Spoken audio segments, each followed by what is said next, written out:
in the sand anymore. The national carrier is facing a governance crisis. If it takes us studying from other well-to-do airlines, Madam Speaker, we will find out that any airline that is doing well anywhere in the globe has two very critical components on its board. The boards of airlines that are doing well, for starters, have pilots sitting in those boards. Secondly, they have engineers sitting in those boards, people who understand aviation. That is not the case for Kenya Airways, Madam Speaker. In Kenya Airways, Madam Speaker, we have a way of bringing in bankers, HR people, finance people, and ultimately locking out the professionals who are the pilots and the engineers. Madam Speaker, that we must remedy. Secondly, Madam Speaker, the issue of the people working for this airline, Madam Speaker, even as we are amending the international protocols, back here at home, Kenya Airways, which was once one of the better employers, today is an embarrassment, Madam Speaker. That is why the airline is bleeding talent left, right, and center. Our pilots are taking off, our engineers are taking off, our air hosts and hostesses are running away, Madam Speaker, and all this is pointing to the misgovernance at the highest levels, Madam Speaker. Thirdly, Madam Speaker, we have an airline that has parked a Dreamliner, Madam Speaker. The statistics are telling us that when the Dreamliner is operational, it brings in close to $1 million US dollars per flight, Madam Speaker. This is monies that will do well in contributing to the forex earnings of this country. We have 247s, Madam Speaker, that are parked in the hangars, Madam Speaker, also pointing to mismanagement.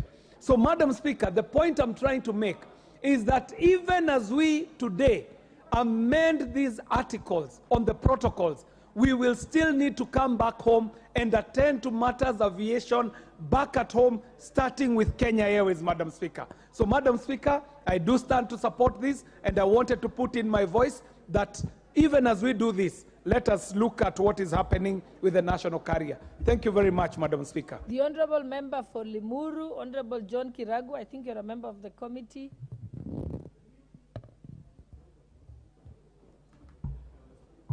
Honourable Kiragu, I'm informed that you have contributed. So let me go to the Honourable Member for Kitutu Masaba, Honourable Clive Gisairo.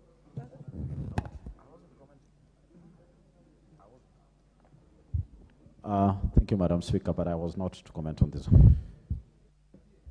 Please press the intervention button so that I know you want to comment on this. Press the intervention button if you want to contribute to this particular debate.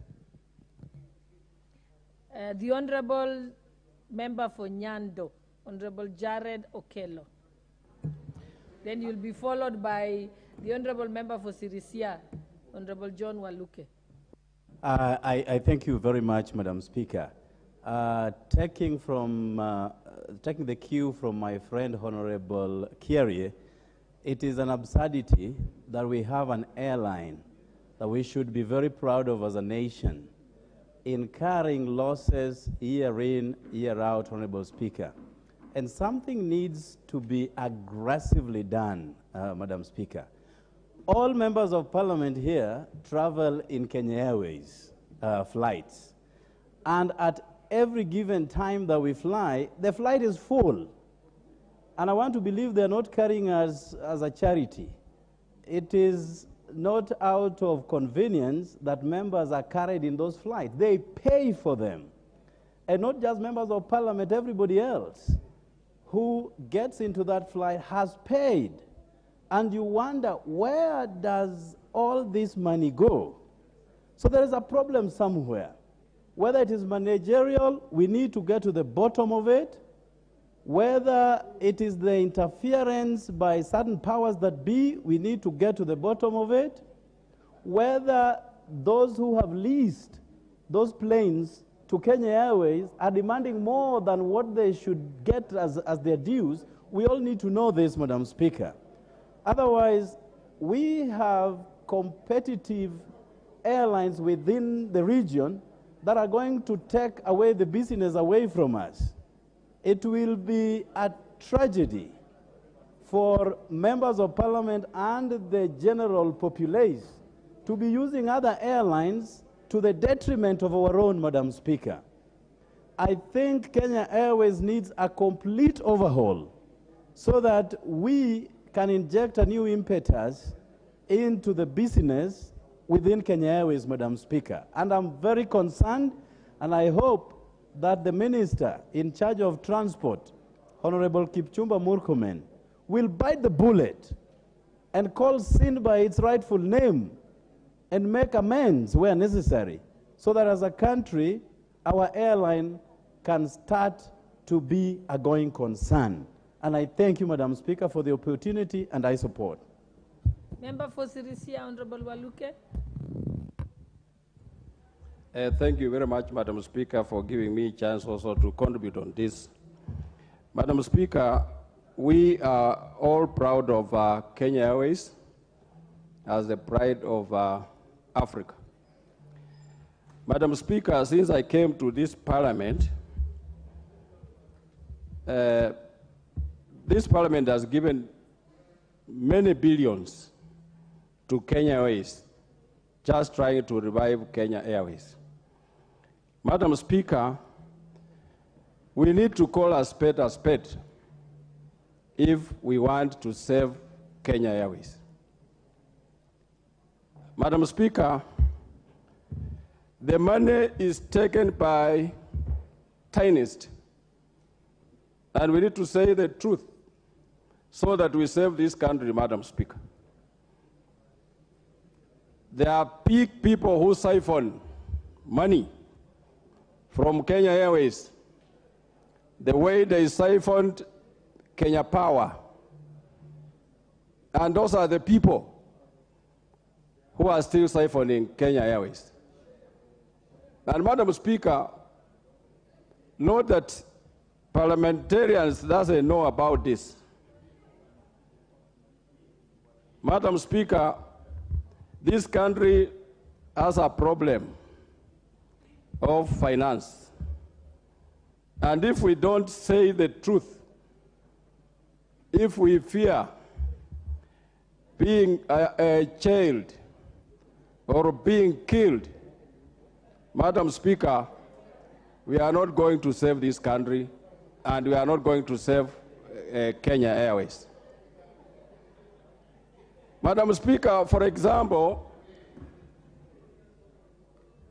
even the express road, the money is collected every evening and it is taken to a certain family, Madam Speaker. And this is the family that has killed Kenya Airways, this is the family that has killed Kenya Power, and this is the family that is killing this country. Madam Speaker, we cannot be giving out money in, money out, money in, money out. Even today, if we can give out money, after 2-3 days, the money is, Kenya Airways will be crying. The money will not be there. The money will be siphoned within 24/7. So, Madam Speaker, with all those... Point of order, Honorable Atanti. And Honorable Wanjala, I think. Thank you, Madam Speaker. Madam Speaker, the motion on the floor is not what the members are discussing. They are discussing Kenya Airways, but the motion on the floor has nothing to do with Kenya Airways. Madam Speaker, can you direct members to debate appropriately? Madam Speaker, thank you. Okay, unless I heard wrong, I think they had established relevance, because I think the only aviation industry that they know of, that they can make reference as Kenyans, is Kenya Airways. So as long as they can link it, which I think I saw Honorable KJ do, then I think we can allow him to proceed. What's your point of order, Honorable Wanjala, before I go back to Honorable Member for Sirisia?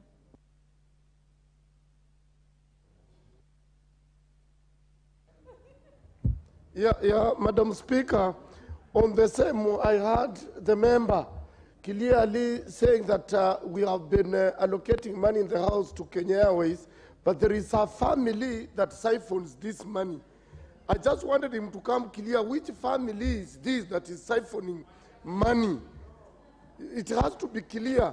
You cannot leave Parliament in suspense, because Parliament is a house of record and deals with substantive issues. Honorable Member for Sirisia, you may proceed, but try and be able to, you're responsible for confirming the facts.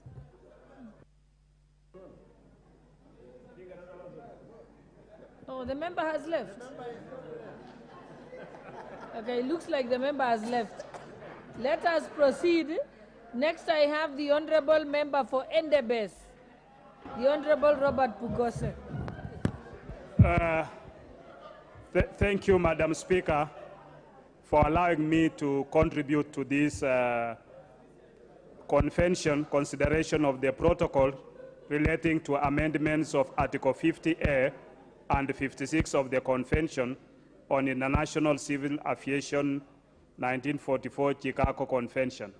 In Article number 50A, it increasing the membership from 36 to 40, while Article number 56 is also increasing the membership.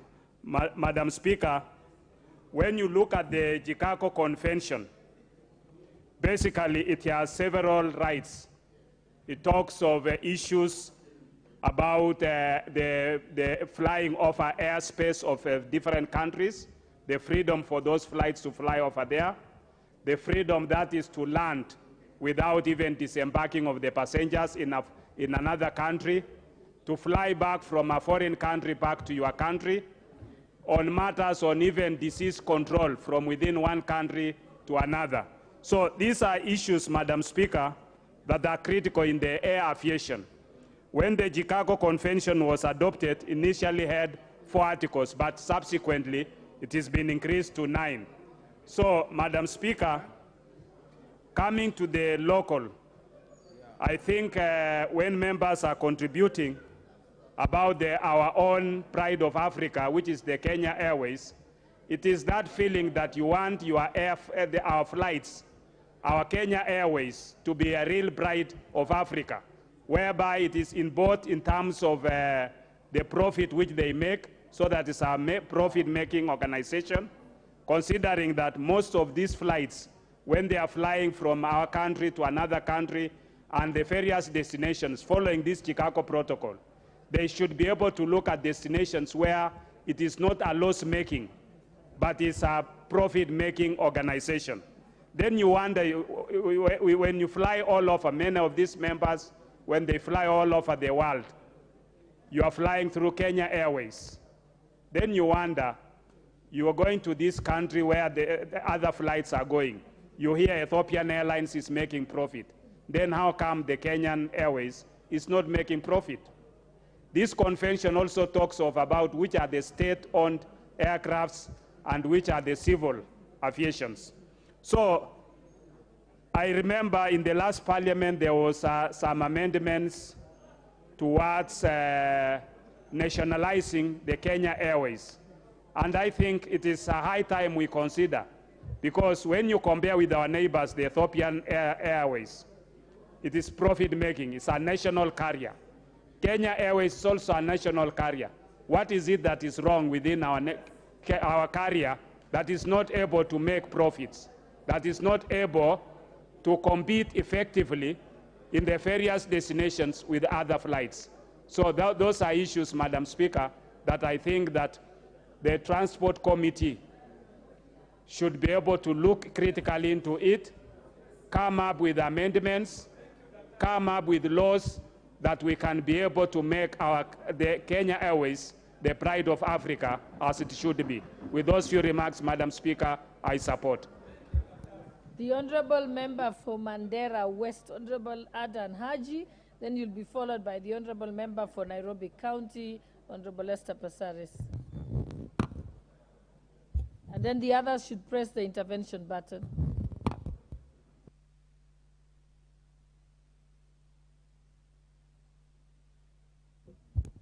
the honorable member the mic. Madam Speaker, I was waiting for the next one, not this one. Yeah. Okay, let me repeat the instruction. Anyone who wants to contribute to this particular motion on consideration of the protocols relating to the amendments of Articles 50A and 56 of the Convention of the International Civil Aviation, 1944 Chicago Convention, please press the intervention button. Honorable Esther Passaris, were you also for another one or this one? Thank you, Madam Speaker, for allowing me to contribute to the consideration of the protocols relating to the amendments of the Articles 50A and 56 of the Convention of International Civil Aviation 1944, known as the Chicago Convention. Madam Speaker, civil aviation is a global concern, and the safety in managing our civil aviation is also of global concern. We cannot be in isolation. I am really happy that they are considering membership of the Council from 36 to 40, and I hope that the continent of Africa will have adequate seats to be able to also voice their opinion on a number of issues relating to the continent. We're very proud as the continent. I mean, we had Kenya Airways as the pride of Africa, and now we've got Ethiopian Airways and Rwanda Air, and Ethiopian Airways has really set a standard that is really high, to the point that, you know, it's becoming a destination for connectivity, just like Dubai and Hong Kong. So we need to look at how, as a country, we can benefit from this protocol and how we can improve our own participation in civil aviation. Civil aviation, when you get into an aeroplane, it's a global representation of citizens from all over the world. So safety is mandatory, but also the issue of price.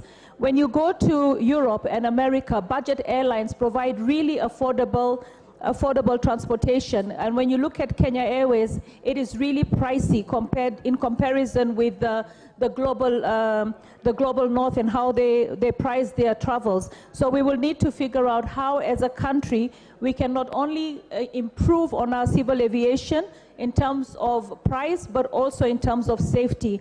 When a country belongs to protocols and conventions and is a signatory, then we can also raise our standards. Where you have a country where corruption may be rife and we're not focusing on improving our standards, then when we sign up to such conventions, it actually is a check and balance for us as a country to make sure we up our standards and improve in terms of our safety, in terms of our training. I have to say that one of the best airlines that offers the best landing is Kenya Airways. You will always have a smooth landing when you come to the runway. Our pilots were one of the best trained, and I still believe that they are the best trained. We've also liberalized and included gender. We've got female pilots as well, which we're very proud of. So I believe that the Transport Committee has actually been wise to bring this for us to consider. And being part of this protocol will mean that our civil aviation, in terms of safety, in terms of pricing, in terms of standards, will go higher. But this is also a challenge for the management of Kenya Airways, which was our pride of Africa, to look at where did they go wrong and how can they improve so that we can actually get back our position as the pride of Africa. Because today, when you look at the airlines, by comparison, I think Ethiopian Airways has really, really upped the standards. We are proud of that. We saw South African Airlines go down, but we should be thinking of these protocols not just as Kenya, but as the continent of Africa. Because as the continent of Africa, we've got to figure out how we are going to become independent and of the controls of the West. We also have to make sure that these protocols favor the continent of Africa and do not make us become dependent and lose our ground in terms of being monopolized by the Western airlines. So all in all, I support the motion and I congratulate the Transport Committee for bringing this to the floor of the House. Thank you. The Honourable Member for Buri, Honourable Mugambi. Thank you, Madam Speaker. I rise to support this rectification. Madam Speaker, this is not the matter per se of Kenya Airways. It's a matter of Civil Aviation Authority working in conjunction with 198 member countries that is bringing this amendment so that in terms of air transport and management, security, financial responsibilities, crisis management on the matters of air transport, and shared responsibilities. Madam Speaker, Kenya Civil Aviation plays a great part in the management of airspace in this country. There are so many issues that we have to take into account when it comes to the management of the civil activities in our airspace. Therefore, Kenya is being called upon to rectify the membership from 36 to 40, that's Article 50A, and Article 56, which calls for the Air Navigation Commission membership from 19 to 21. Therefore, Madam Speaker, this is a very important rectification that Kenya becomes a global player in the civil aviation management, that Kenya will benefit from other countries when it comes to the airspace management, because we have shared responsibility like the satellite, which the aircraft use on flight. Madam Speaker, Kenya Airways benefit from these conventions because it's our carrier, our transport carrier for air transport. Madam Speaker, the reason why members are agitated is because Kenya Airways has totally failed as a state, despite for us being members of the Chicago Convention. Kenya Airways has earned all the privileges that they can fly into any member countries, the 198. But because of its limitations caused by poor management, Madam Speaker, it hasn't been able to benefit much from this convention.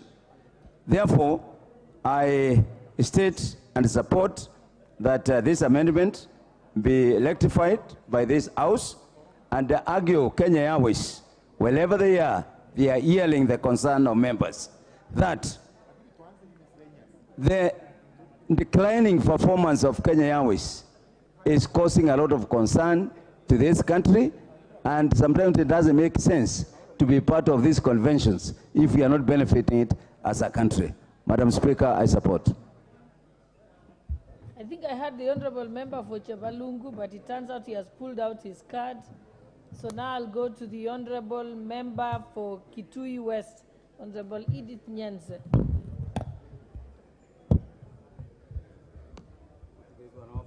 She's not here. I'm here. Okay. Oh, there you are. Thank you, Speaker, for this opportunity to speak to this motion on aviation. And I'll go straight to talk about Kenya Airways, where also members have talked about. It's actually this national carrier, that is the KQ, has been mismanaged. Although it's actually written Pride of Africa, but it's not really the Pride of Africa. I wish it would be the Pride of Africa, and as compared to the other aviation carriers, I think it should be amongst the best because it's one of the oldest carriers. But the mismanagement has really been noted because I would call it mismanagement because it's the most expensive aircraft. It's very expensive as compared to the others, and they do not keep time. Every time you hear a flight has been cancelled, yet passengers are paid, passengers have trust in it. So, Madam Speaker, I would say that it's not the Pride of Africa, but we should improve on it because we have the tools. Every time the government keeps on putting more money into this aircraft, but it has not improved. So I would say that if things were put in order, then it would be one of the best aircrafts in the world. So my take is that the management of the aircraft should be looked into so that it remains the pride of Africa. Thank you. Thank you. There being no other interventions or interest in this matter, I now call upon the mover to reply.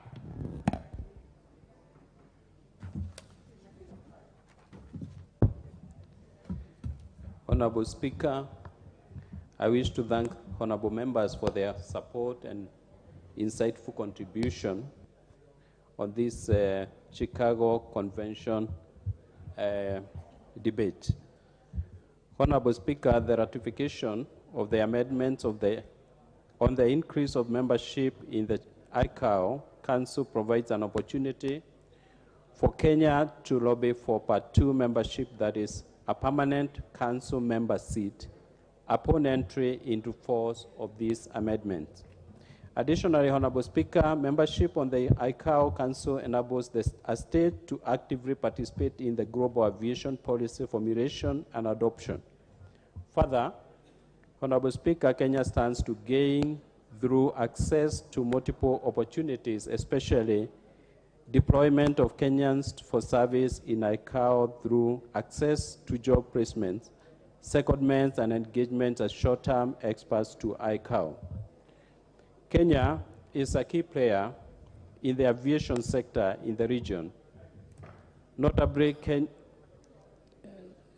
Kenya was elected as a Part 3 member of the Council on 4th October 2013 for a 3-year term from 2013 to 2016. Kenya was subsequently re-elected to serve from October 7, 2016 until October 6, 2019 for a second term. Honorable Speaker, the protocols relating to the amendments are consistent with the Constitution and promote constitutional values and objectives. In addition, there are no additional obligations imposed by the protocol relating to the amendments of the convention other than those in the initial convention. Further, the ratification of the amendments to the convention will be incorporated into existing institutional frameworks that the Kenya Civil Aviation Authority has made provision for, and therefore there is no budgetary changes envisaged. Honorable Speaker, there are no implications on the matters relating to counties, as is required by our Constitution. Honorable Speaker, just to inform the House, the Chicago Convention was signed on 7th December 1944 by 52 states, and Kenya became a signatory to the convention on 1st May 1964. There are currently 193 contracting states to the convention. The convention objective is to regulate international air transport and establish the International Civil Aviation Organization, what we call ICAO, a specialized agency of the United Nations charged with the administration of the principles laid out in the convention. And Honorable Speaker, the 96th article of the Chicago Convention established the privileges and restrictions of all contracting states. And the convention accepts the principle that every state has complete and exclusive sovereignty over the airspace above its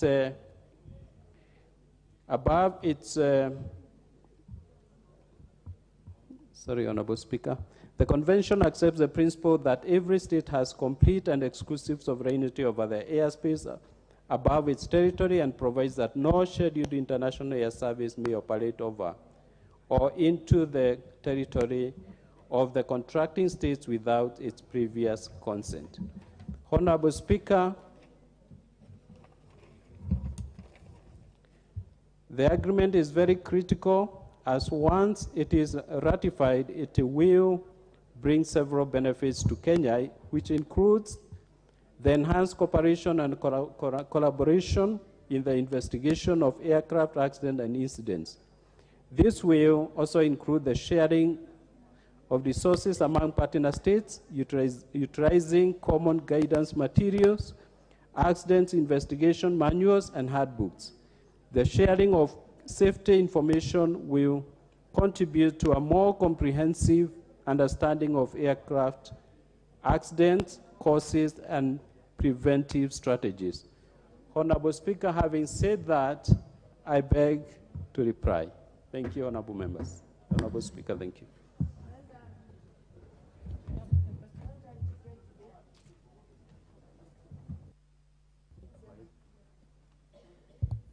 Honorable members, I now put the question that this House adopts the report of the Departmental Committee on Transport and Infrastructure on its declaration of the protocols relating to the amendments to Article 50A and Article 56 to the Convention on the International Civil Aviation 1944 Chicago Convention, laid on the table of this House on Thursday, 17th August 2023, and pursuant to the provisions of Section 8.4 of the Treaty Making and Ratification Act 2012, approves the ratification of the protocols relating to the amendments to Article 50A and Article 56 to the Convention on the International Civil Aviation 1944 Chicago Convention.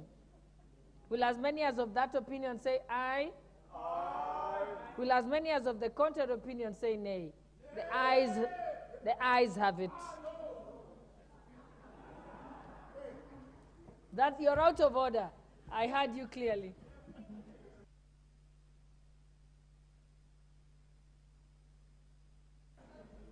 Next order. Order number 15, the Statute Law Miscellaneous Amendments Bill, National Assembly Bill number 60 of 2022. Second reading.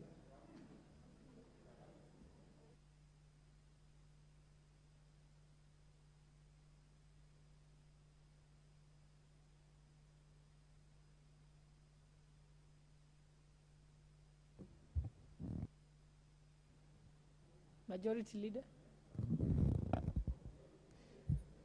Thank you, Honorable Speaker. Honorable Speaker, I beg to move that the Statute Law Miscellaneous Amendments Bill, National Assembly Bill number 60 of 2022 be now read a second time.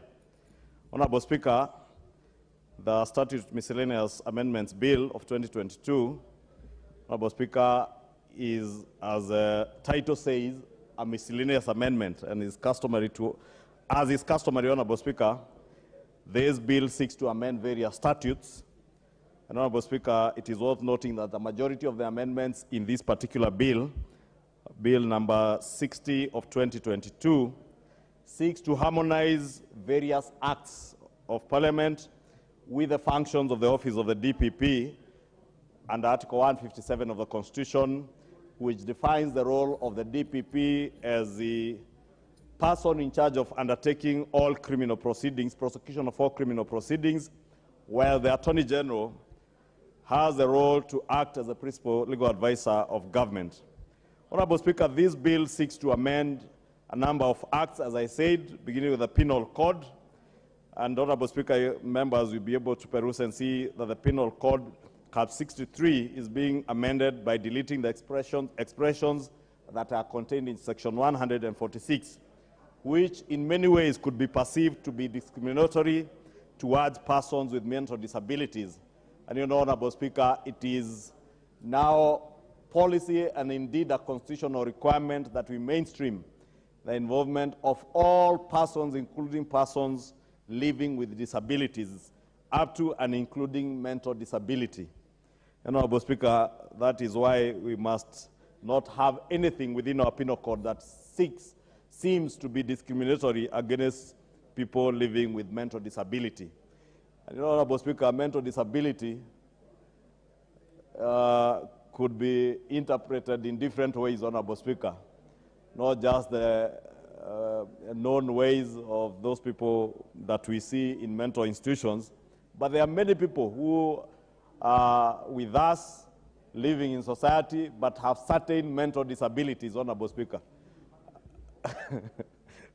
Honorable Speaker, if you can protect me from the Honorable Kangogo, who is whispering behind me that including Parliament, that those shouting might be suffering from one form or the other of a mental disability.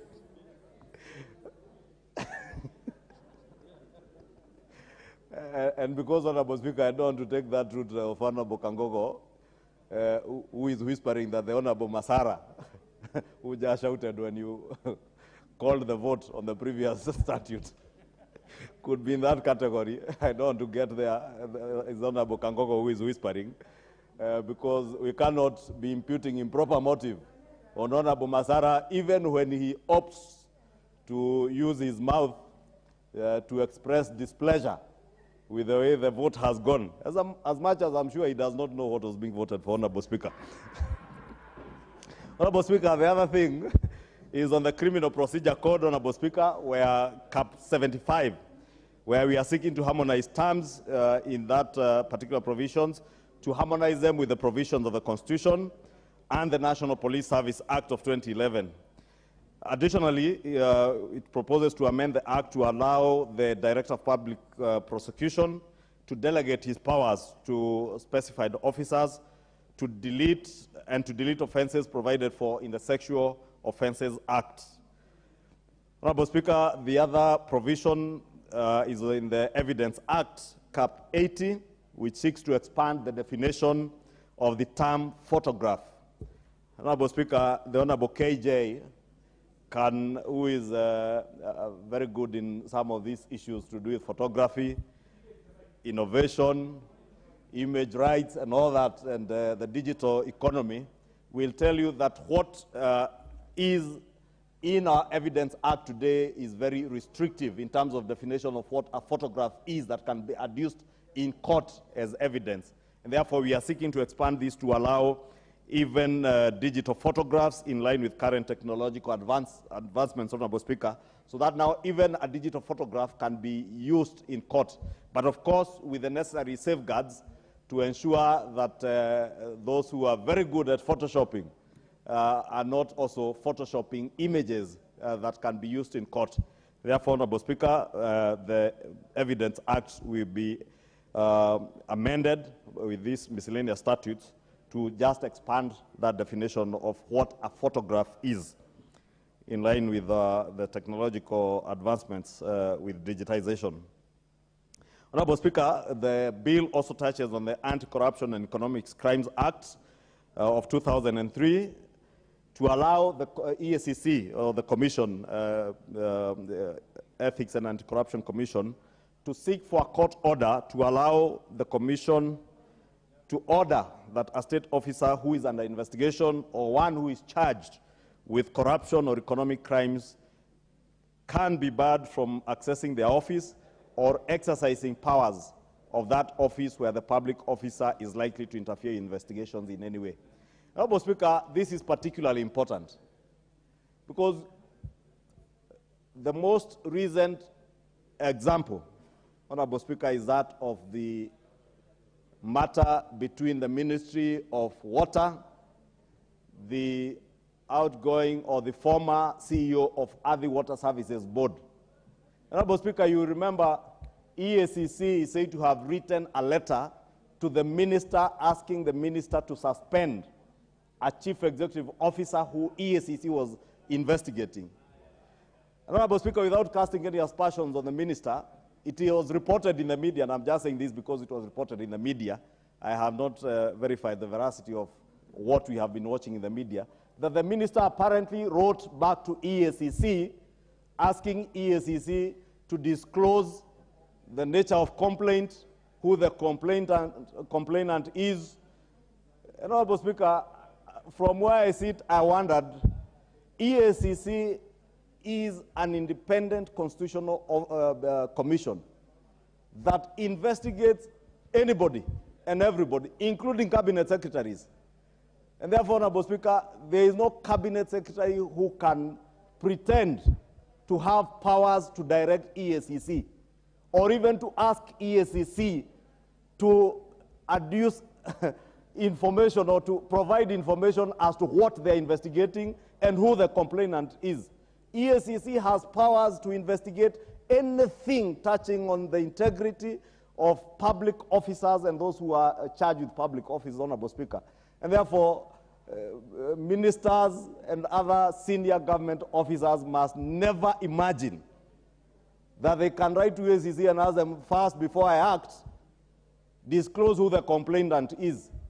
EACC does not even need to have a complainant. They should be able to move on their own motion and investigate any matter and investigate anybody and everybody. Honorable Speaker, including the leader of majority and the cabinet secretaries themselves.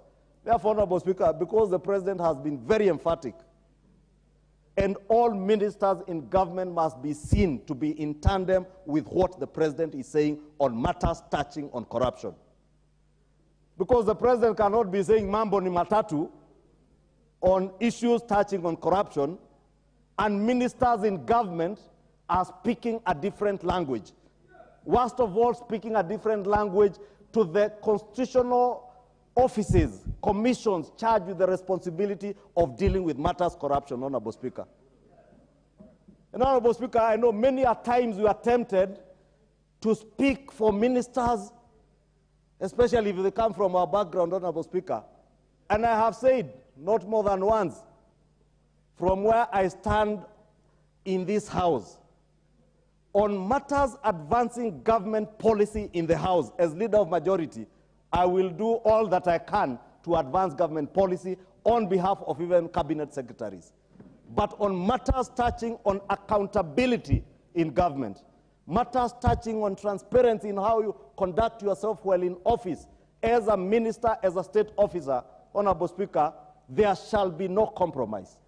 And I shall never stand here to defend any cabinet secretary, any, whether you are from my community, whether you are my brother or my sister.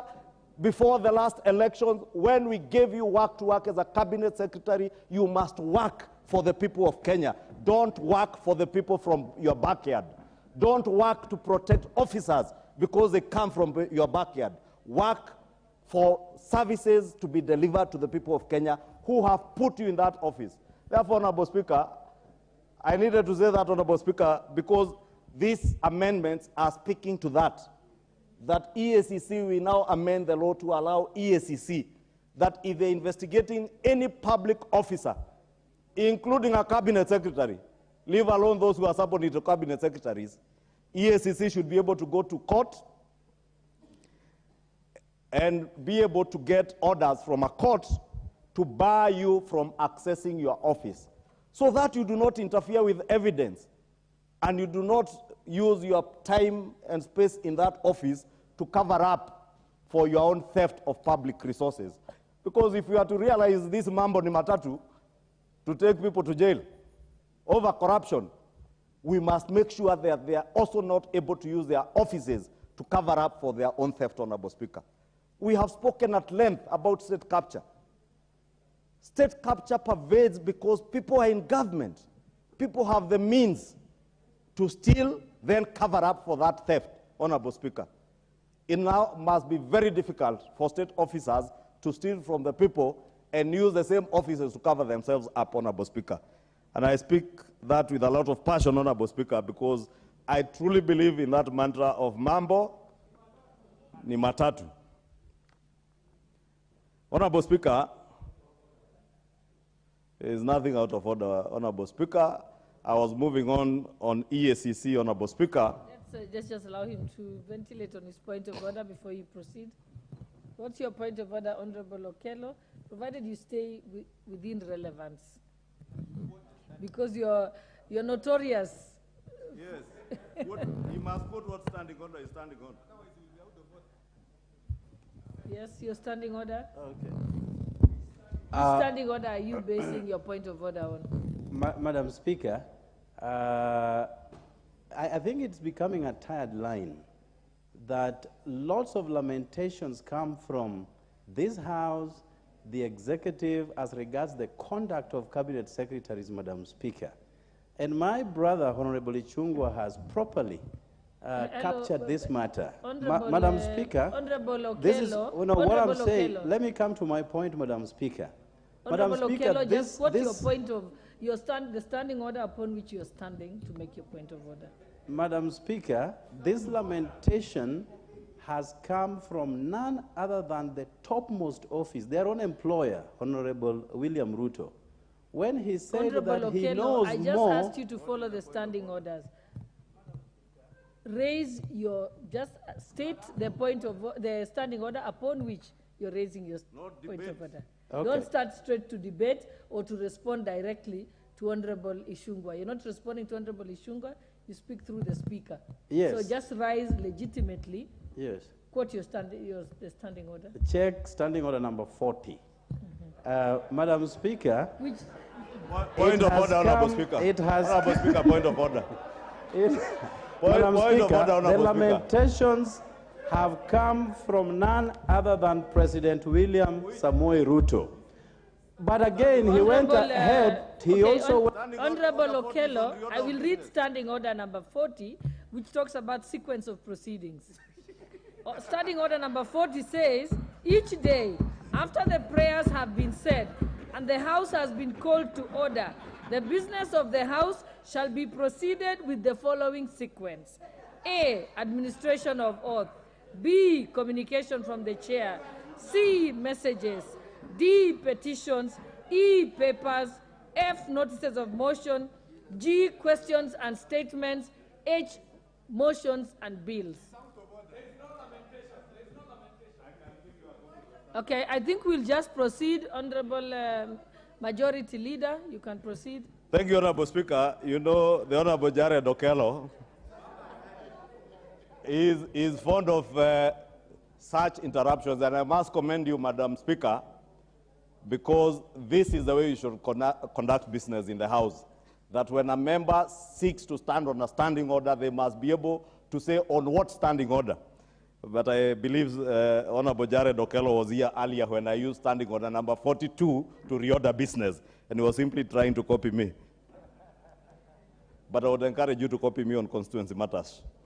Honorable Speaker, I was saying in terms of matters touching on EACC, the bill further seeks to amend the Leadership and Integrity Acts of 2012, Bill number 19 of 2012, to allow the EACC again to verify the suitability of candidates intending to apply to be appointed to a public entity and to make recommendation to the recruiting entity on the integrity and suitability of the candidates. Honorable Speaker, you know all that has happened even as we vet cabinet secretaries, principal secretaries, and other state officers. The institutions that are recruiting or vetting will ordinarily write to EACC, and they write back to you, telling you whether this person has any matters pending before EACC. But now, with this particular amendment, we are seeking to give EACC the powers to be able to make a recommendation on the suitability of candidates to be able to take up appointment in public offices, Honorable Speaker, so that if EACC, for instance, is not investigating you, but they have information that points to your not being suitable or non-suitability to hold public office. A case example, Honorable Speaker, is probably governors who have been charged, who have been impeached, and maybe never ended up being charged. And in the view of EACC with credible evidence, those are people who should not be able to hold public office. Then if they are applying for a job as a principal secretary or something, or any other public office, EACC should be able to look at your suitability, verify, and be able to make recommendation as to whether you are suitable to hold public office. It additionally proposes to allow the High Court, on application by any person, to declare the assumption of office by a state officer to be invalid for want of executing a commitment to the specific leadership and integrity code. Therefore, even if you have been appointed to public office and you are required to execute a specific commitment on the leadership and integrity code, and you have failed to do so, then any person can petition the High Court to have you be removed from office, or your assumption of office as a state officer be declared invalid. Honorable Speaker, the other matter touched on by this bill touches on the Merchant and Shipping Act of 2009, deleting Section 16, which restricts ship owners from providing several services in the maritime industry, including crewing agencies, pilotage, clearing and forwarding agencies, and port facility operator, among others. Honorable Speaker, you remember this follows the declaration of the section as an unconstitutional provision in the Shipping Act by the High Court in September of 2020, and this therefore allows the revival of the Kenya National Shipping Line. Therefore, that particular amendment is to align with the High Court declaration of that particular Section 16 as unconstitutional because it barred ship owners from providing several services, and the courts did find that that particular provision was unconstitutional. Honorable Speaker, the other act is on the Prevention of Organized Crimes Act of 2010, and the bill seeks to enhance the penalty for organized crimes and to extend the period in which an order obtained in relation to tracing of property shall lapse. It also seeks to apply the term Inspector General in place of as the authorized officer in place of the term that is in the Act of Commission of Police, in line with the terminology that is now used under the current Constitution. And Honorable Speaker, members will appreciate the prevalence and danger exposed to our country on issues to do with organized crime. Not just organized crime in small scale, in our backyards, in our constituencies where gangs are coming together and stealing from people, but also organized crimes of larger scale nature, touching on crimes, economic crimes. And therefore, the period that was provided for under the Act, Honorable Speaker, was not adequate, and we seek now to extend this period so that if the police have an order that they have obtained for tracing of property from organized crime, including those who are looting from public office, then they will have a longer time to be able to trace such property. Honorable Speaker, the other act being touched on is the Judicature Act, Cap 8 of our laws. And in this particular amendment, Honorable Speaker, we are seeking to increase the number of judges who are serving as Court of Appeal judges from the current 30 to 70 judges. Honorable Speaker, members are aware, because the judiciary has been very keen in taking services closer to the people, that as much as we have been able to devolve the High Court from Nairobi to many of our counties, and the judiciary has worked very hard to ensure that we have courts at least at every county headquarter, and some that are still under construction, and others where judges actually hold stations for the High Court. But the same has not been possible with the Court of Appeal because of the limited number of judges in the Court of Appeal, and this was limited by the number stipulated in the Judicature Act, Cap 8. Therefore, we want to increase that number to 70. Members, you remember, I think in the last elections, there is a matter that went to the Court of Appeal, and the Court of Appeal had to sit at night to be able to deal with that matter a few days, actually I think the day before, just before elections. And if the Court of Appeal had adequate judges, then they'll be able to deal with matters where appellate matters coming from the High Court and other courts in time. Therefore, that particular amendment will just be seeking to increase the number of judges in the Court of Appeal. On the Kenya Roads Board Act, Honorable Speaker, and the Chair, Honorable GK, Chair of Transport and Infrastructure, will bear me witness that the Kenya Roads Board has had a current membership of 13 members. It's actually among us the largest boards in the country, and they want to now align with the Mwongozo policy to be able to have 9 members instead of the current 13 members.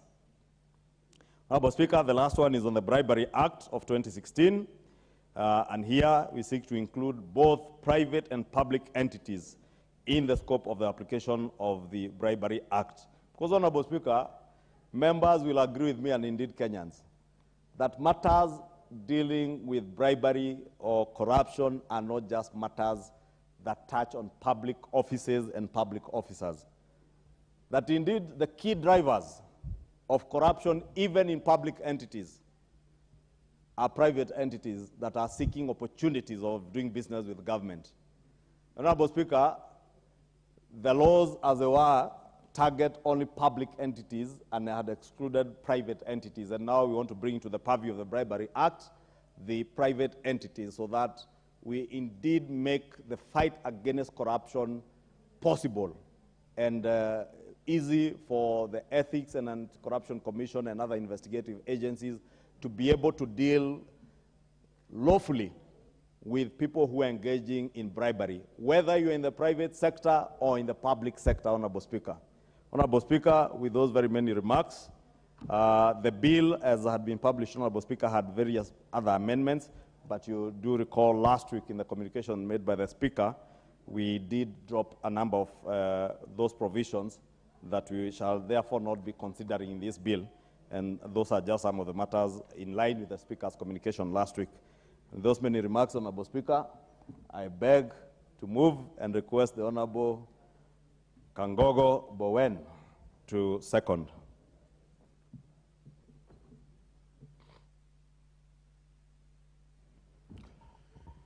Thank you, Madam Speaker. Madam Speaker, I stand to second the miscellaneous amendment bill by the Little majority. And Madam Speaker, the amendments raised by Little majority, Madam Speaker, especially the issues dealing with the corruptions, Madam Speaker, the issue dealing with the judiciary, Madam Speaker, are very important issues. Madam Speaker, if I can just pick two areas, especially touching on the corruption. Madam Speaker, if you had some of the few members when they were talking about the issue which was raised by the chair of roads, and they picked it at Kenya Airways.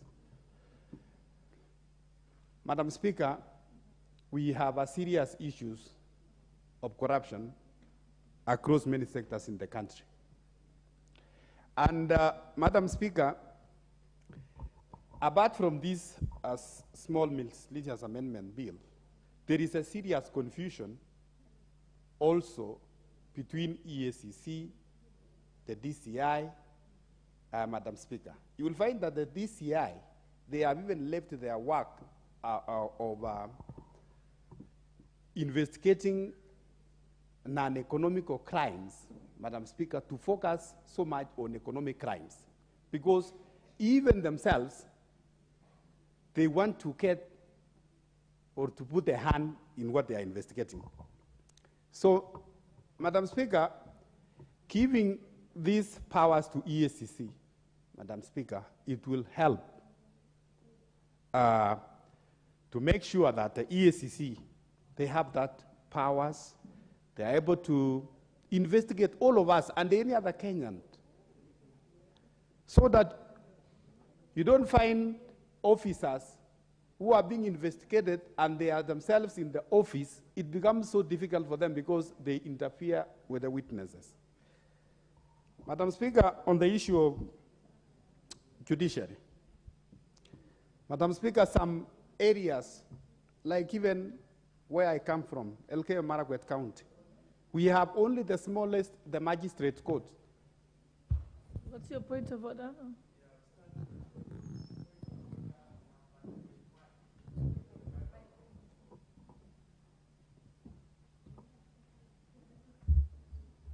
Thank you, Madam Speaker. I'm starting on point of order number 91. My brother is admitting there is confusion between DCIO, ESCC, and I want him to clarify what confusion is there with the facts. Thank you. You're the one confused with the honorable member, because I said there is confusion in terms of investigation and prosecution of economic crimes and even uneconomic crimes between the DCI and the EACC. And I've said it very clearly that given if we can have the EACC investigate economic crimes and we have the DCI investigate and prosecute and forward for prosecution non-economic crimes, it will create clear lines. And I think I've it's just okay. said, Honorable member, he's just alluding to the overlap of mandate and the need for clarity of mandate. Hence, that's the nuisance or mischief that you're trying to cure through the amendment. Exactly. So he's not alluding to any unsubstantiated facts. You may proceed, Honorable. Thank you, Honorable Speaker. And I've said, Madam Speaker, if you check, for instance, tax crimes, tax evasion crimes, you will find that that is an economic crime which we need to give more powers to EACC together with also the KRA so that they can follow and have DCI to focus on cat rustling and some other crimes like banditry and robbery. Madam Speaker, on the case of judiciary, you will find that there are many cases, Madam Speaker, in judiciary which are dragged for many years. We have people in this country who have died, Madam Speaker, following cases in judiciary for so many years. So I support that we increase the appellate charges to 70 or even more, Madam Speaker, so that if possible, every county there is an appellate court, so that cases can be fast-tracked, Madam Speaker. Madam Speaker, apart from even that one, we would want to see that every constituency, if possible, Madam Speaker, to have a magistrate's court. You will find that, like I was saying, Madam Speaker, from Elgeyo Marakwet County, we have only a magistrate's court at the county headquarters. The entire 4 constituencies, there is no court, Madam Speaker. So I want to support this amendment by little majority, Madam Speaker, so that the operations and development of government agendas, Madam Speaker, can move, and also to make sure that there is a transparency and accountability also in government. So, Madam Speaker, with those few remarks, I want to support.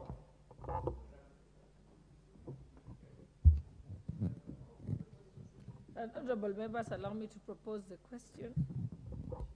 Then we can move to debate. Honorable members, I propose the question that the Statute Law Miscellaneous Amendment Bill, National Assembly Bill number 60 of 2022, be read a second time. Will as many as, sorry, not yet, yes. Okay, yes.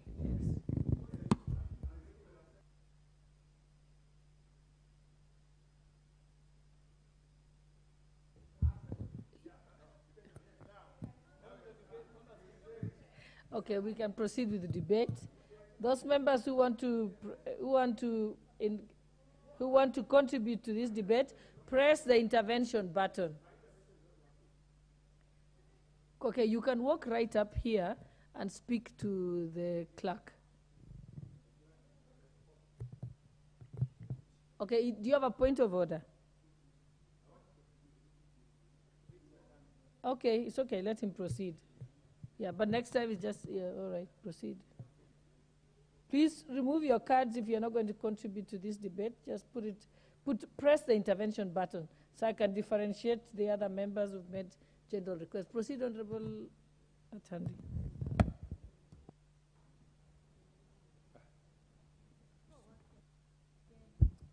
Thank you very much, Madam Speaker, for giving me the opportunity to contribute to this important bill. Madam Speaker, I want to zero in on the amendments touching on the EACC Act. And Madam Speaker, all of us are interested in fighting corruption. I think if there's anything that anybody in this country needs to fight is corruption. Because it is corruption that has allowed this country to stagnate. Many of our peers across Africa are doing better and across the world because they have been able to slay the dragon of corruption. Madam Speaker, in the amendment which has been proposed, the amendment is seeking to strengthen the investigative arm in the war against corruption. And Madam Speaker, what I think we need to do as a country is, first of all, to professionalize investigations. Because what there is in this country on investigation is not professional investigation. Because giving the EACC power to investigate anybody is, in short, politicizing investigations. And this is the reason why we have failed, Madam Speaker. If you look at the way corruption is prosecuted, it begins with investigations and then it goes into prosecutions. If you look at the Office of the Director of Public Prosecutions, that office is very professional, and that office consists of competent advocates and lawyers who look at cases before they present before court. And Madam Speaker, because you are here in the last parliament, you are aware that there was a time there was the director, the DCI, and the DPP were not in agreement on many aspects, on many cases of corruption. The reason was that DPP felt that some of the cases that were being given to him to prosecute were not properly investigated, and that most of them were product of politics. That you know, the system would send somebody to investigate you, and there would be a press conference, and you know, you would think things would be said how you are corrupt you are, but when the matter is presented before DPP, actually there is no evidence that can support that case in court. So, Madam Speaker, my view is that if we really want to fight corruption, then we must begin by strengthening the investigative aspect of the war against corruption. And I wanted the majority leader to listen to me because this is his bill. As long as the EACC officers, the ones we know, who are not very good in undertaking professional investigations, then even if you give them powers to investigate me at night, in the morning, without going to court, they will never succeed in arresting corruption because they will still do shoddy investigations. And when these matters are presented before the DPP will say, no, this one cannot hold. And there's no judge who will give you a good judgment. So, Madam Speaker, whereas this proposal to give free power for free investigation is here, I want to oppose it because I think where we need to start as Parliament is to find a way in which you can have an EACC which can do a professional investigation that can lead to prosecution. I think that's where we need to start. Madam Speaker, that was my observation, and I wanted to urge the government side to think of how they can have a professional EACC, a professional DCI, because even the DCI, Madam Speaker, these people will never conduct professional investigations. What they will do is that as long as you are a target of government, the government will send all of us, will send these people to all of us, to all our officers, and they will be announcing how they are investigating me, they are investigating so and so. And in the end, that will be the end of the story, because they will never find anything substantial to take to court. So I want to urge the government to consider aspects of investigation that can be professional and that can lead to successful prosecution and successful fight for corruption. Madam Speaker, thank you. Thank you, Honourable Member. Before I give the next speaker, allow me to recognize students from Dr. Wachira Secondary School, Laikipia West constituency, Laikipia County. The member is not in the house, would have confirmed whether this school is named after him. But allow me to, on your behalf and the house, to welcome the students to observe the proceedings of this house. Order members, the school is called Dr. Wachira Secondary School, Laikipia West constituency, and Laikipia County. So I thought the coincidence is quite something. Honorable Bowen, I will indulge you for a minute. Maybe you have the brief from the Member of Parliament.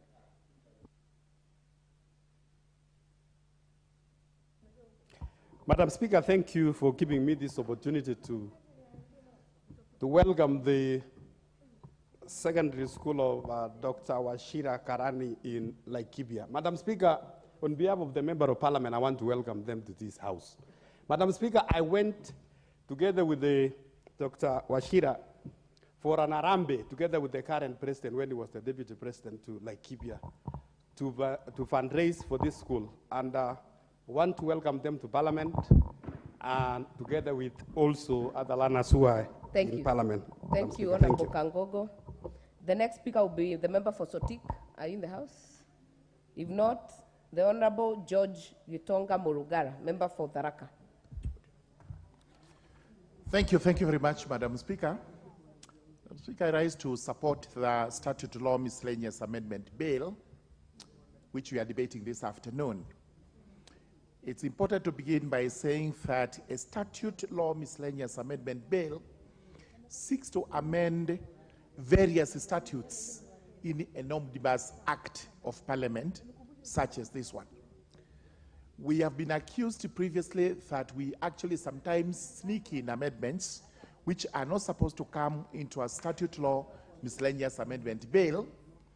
But I wish to confirm that as far as this one is concerned, the various acts proposed to be amended actually deserve the amendments, and what we are introducing in most of these amendments are minute housekeeping amendments which do not go into the core and substance of that particular individual act. By so doing thus, we are able to amend many acts without having to bring to the House many bills touching on each act, which is actually supposed to be the long process required by our laws. Madam Speaker, we have proposed to amend several acts. And let me begin with the Judicature Act, which is the first one on the Memorandum of Objects to the Act. The proposal we have, and the Justice and Legal Affairs Committee, which was actually the lead committee as far as this bill was concerned, did consider some of these amendments, including the Judicature Act. It is proposed that the number of the Court of Appeal judges be increased from 30 to 70. We will be debating this, especially during the third reading of the bill, when it comes to whether we should be moving from 30 to 70 and whether the number is actually not too high. However, there is room for an increase to a number in between 30 and 70, and therefore the report of the committee is clear on the proposal we have made here that we should actually be settling at 45. We believe that is reasonable, and then we will be urging the House to support. There are other proposed amendments, and including the Appellate Jurisdiction Act. Again, here we have to ensure that our laws are aligned to the Constitution, because some of these laws we have today are so old. They were actually passed during the colonial period, when the structure of government was totally different, and especially so different from the structure of government we got in 2010, when the new constitution was promulgated.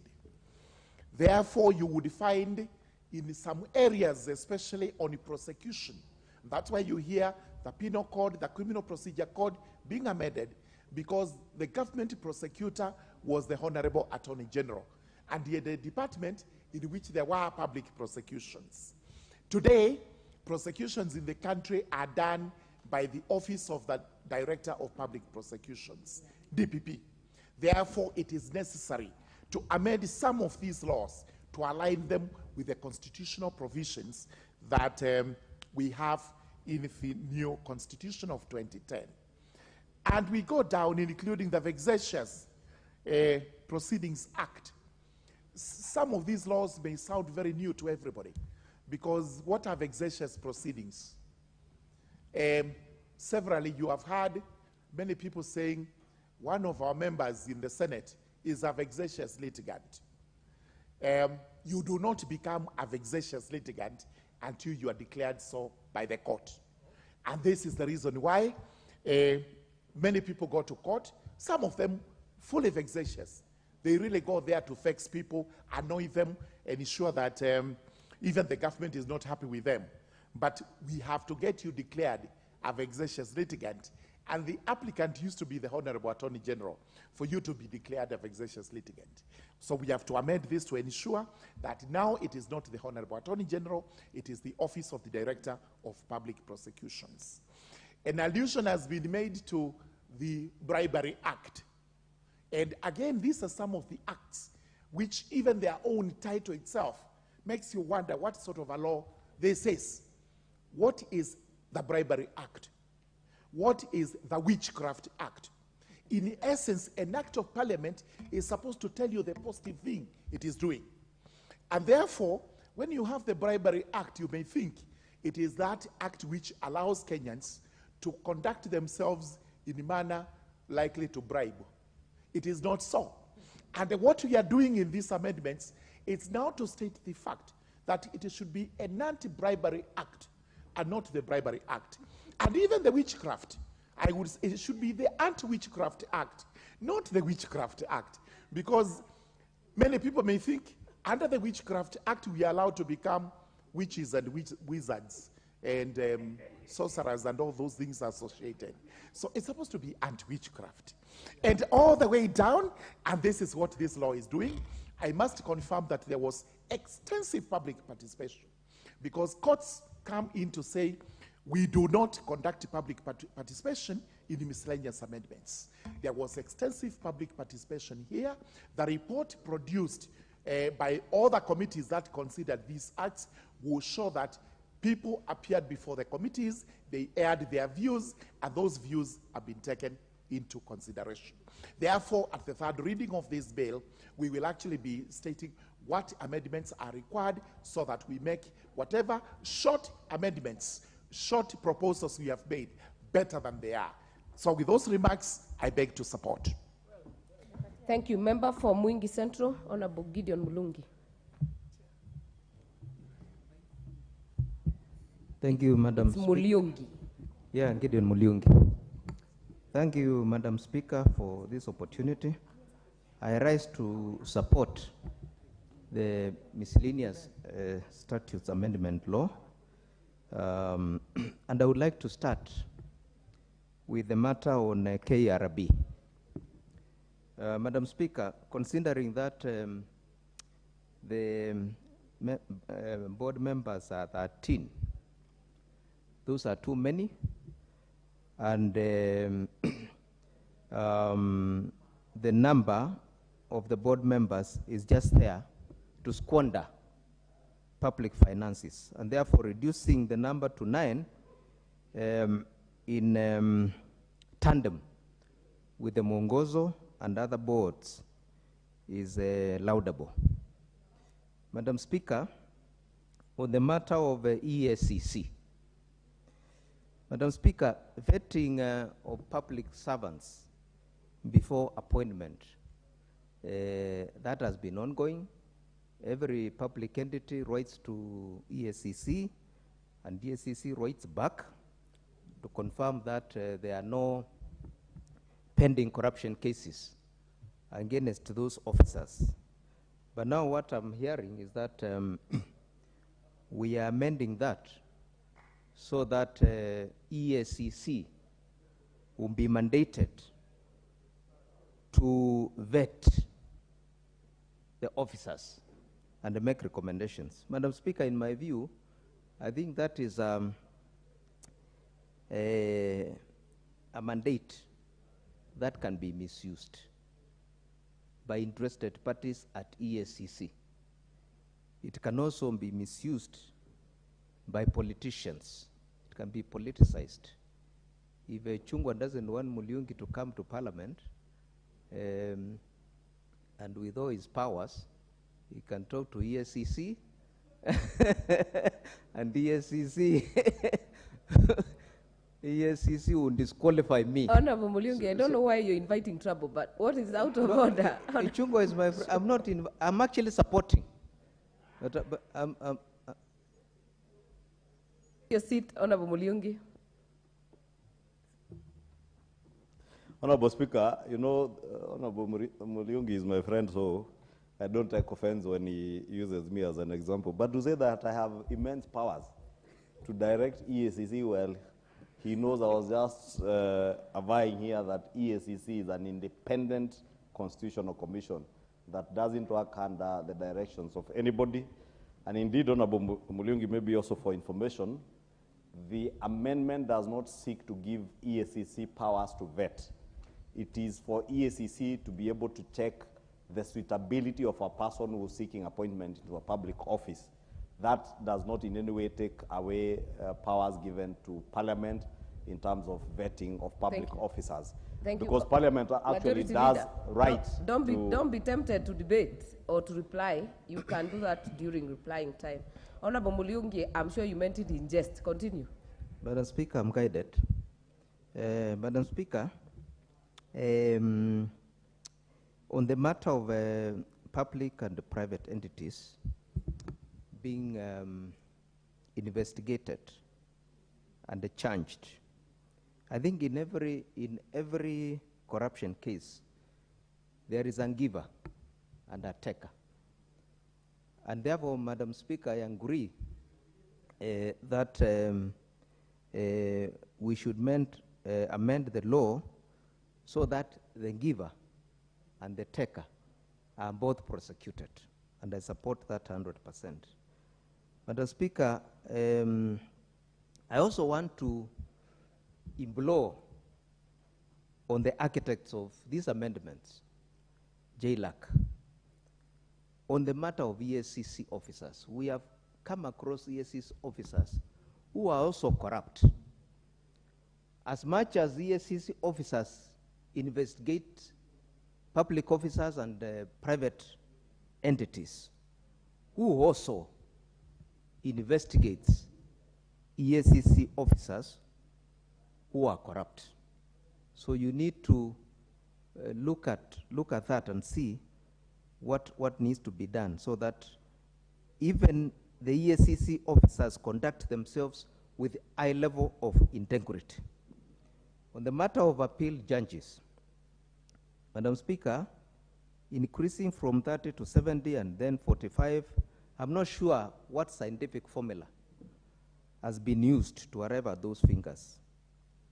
I would be more comfortable if the committee would have looked at the pending cases, the backlog of cases in court, so that you are telling us we are increasing this number to clear the pending cases within a certain period of time, instead of coming with an arbitrary finger, which is going to eat into the national cake of public finances. With those few remarks, Madam Speaker, I support. Thank you. Thank you. Member for Dagoretti South, Honorable John Waweru. Madam Speaker, I appreciate this opportunity. And Madam Speaker, it's not very often that Parliament gets the opportunity to work on an omnibus bill. And this happens to be one of those, a miscellaneous bill that comes loaded with quite a number of amendments that are sought to be amended, Madam Speaker. And Madam Speaker, being an omnibus bill, I will only concern myself to a few of them. Madam Speaker, on the onset, I want to say that I support, and if I have any amendments, I shall be presenting them at the Committee of the Whole House, but generally, I do support. Madam Speaker, one of the reasons why I am supporting this omnibus bill is because it seeks to delete the expressions that are contained in Section 146 of the Penal Code, which is Cap 63, and remove some of these provisions that seem discriminatory to people who have mental conditions. Madam Speaker, when we talk about the issue of mental health, most of us, what rings in our heads is the whole Mathare hospital situation. But Madam Speaker, I'd like to put it very clearly that there are so many people who are walking around this town who actually are living with a mental condition. Madam Speaker, this city is replete with people who are managing their mental condition situations. Some may be extreme, while others might be mild. Even in this house, Madam Speaker, I'm not embarrassed to say that we do have members who are actually living a life where they are managing situations like bipolar, Madam Speaker, which is a mental situation. There are people who are trying to manage the different levels of schizophrenia, and so on, Madam Speaker. So, Madam Speaker, even depression itself is a mental condition. And the Constitution, Madam Speaker, is very clear about discrimination, that no human being, no citizen should be discriminated on account of very many things, up to and including their mental condition. So because of this, Madam Speaker, I do support. Madam Speaker, there is an effort in this omnibus bill to amend the Evidence Act, Cap 80. And this is seeking to expand the definition of the term photograph. Madam Speaker, we are living in the digital age. In fact, we are post-digital age. We are now in the fourth industrial revolution, where we are talking about the whole movement towards artificial intelligence, the robotics, the Internet of Things, and all these are the things that accrue from the fourth industrial revolution. And Madam Speaker, our courts cannot be restrained as they are now when they are seeking to admit evidence in the situation of defining a photograph. Madam Speaker, in a petition matter that I had brought to the courts, probably 15 years ago, 2007, Madam Speaker, I was at pains to get the court to understand that the evidence that I had carried in a compact disc should be admissible, Madam Speaker. And it was evidence that would have changed the course of that matter before the judge. It was evidence that would have proved my case, Madam Speaker, that I actually had won an election and I had captured this very amazing incident that happened at the polling center, caught on tape, produced in court on a DVD, but the courts could not admit it because they are limited in the definition of the evidence that they can admit. So today, Madam Speaker, where we have each and every Kenyan being a potential citizen journalist, one who can capture evidence anywhere on the go, we must redefine some of these terms so that we are up to speed with the technological advances.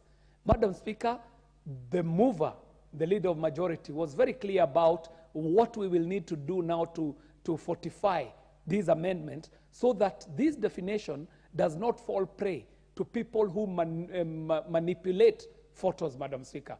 But the assurance here is that the good thing about the digital technology, there is always a digital footprint. If you manipulate a photograph, it does not matter how good you are at Photoshop, there will be a digital footprint embedded in that manipulated image that will prove that it is either an organic real image or it is a manipulated image using any of the softwares available. So, Madam Speaker, I do support the amendment of the Evidence Act, Cap 80, to be able to define the photograph better. Madam Speaker, the Judicta Act is seeking to increase, the amendment on this act is seeking to increase the number of appeal judges. Madam Speaker, you know the problems in your constituency. The clamor for justice, Kenya being as litigious as it is, there are so many cases that are stuck in our courts. And they're not just stuck in our courts because maybe of inefficiency or human error. They're stuck because of the overwhelming amount of cases that have been filed in courts, Madam Speaker. So any effort that seeks to increase the administration of justice to as many people as possible should be supported, Madam Speaker. And it is true, we have been able to take our High Court to as many corners of the country as is possible. That should also be the case for the Court of Appeal. So, Madam Speaker, on the count of increasing the judges in the Court of Appeal to be able to offer as much justice to as many people as possible speaks to the principle of utility, Madam Speaker. The principle of utility talks to us as representatives to be able to bring as much good as possible to as many people as possible. And that is why we have banners, even in this chamber, titling that we are here for the welfare of society and the just government of the people. So, Madam Speaker, I do support the move to amend this Judicta Act to be able to increase the number of judges in the Court of Appeal.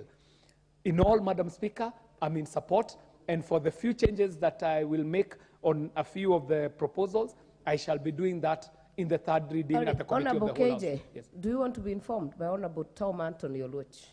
This is a great mind, Madam Speaker, and I would want to benefit from the information from my former leader at Kenyatta University. Honorable Tom Oluoch.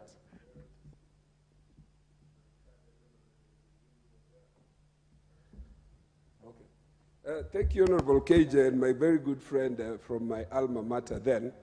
I just wanted to inform him, and in utmost good faith, because I can see Honorable Murugara already smiling on what I want to inform him about. The act is called the Judicature Act.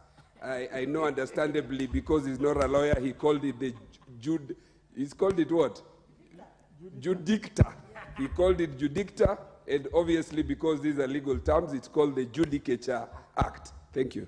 But very good contribution. Thank you. I think, Honorable KJ, you're well guided. Madam Speaker, you can see the reason why I would accept information from the Honorable Wakili Tom Oluoch. Madam Speaker, they say that English originated from the part of the world where the Honorable Tom comes from, and it is not lost on me that even some English words do sound like the Luo. If you gave an opportunity to the Honorable Oluoch, he would tell you that technology actually means exactly the same in English as it does in the Luo. It means it is very hard. Madam Speaker, I do appreciate the information that I did get. And Madam Speaker, I did say that if I have any changes to make to this, I shall be making that in the third reading in the Committee of the Whole House. But in all, Madam Speaker, I did stand to support. Thank you very much. Thank you. Member for Funyula. Thank you, Honorable Speaker.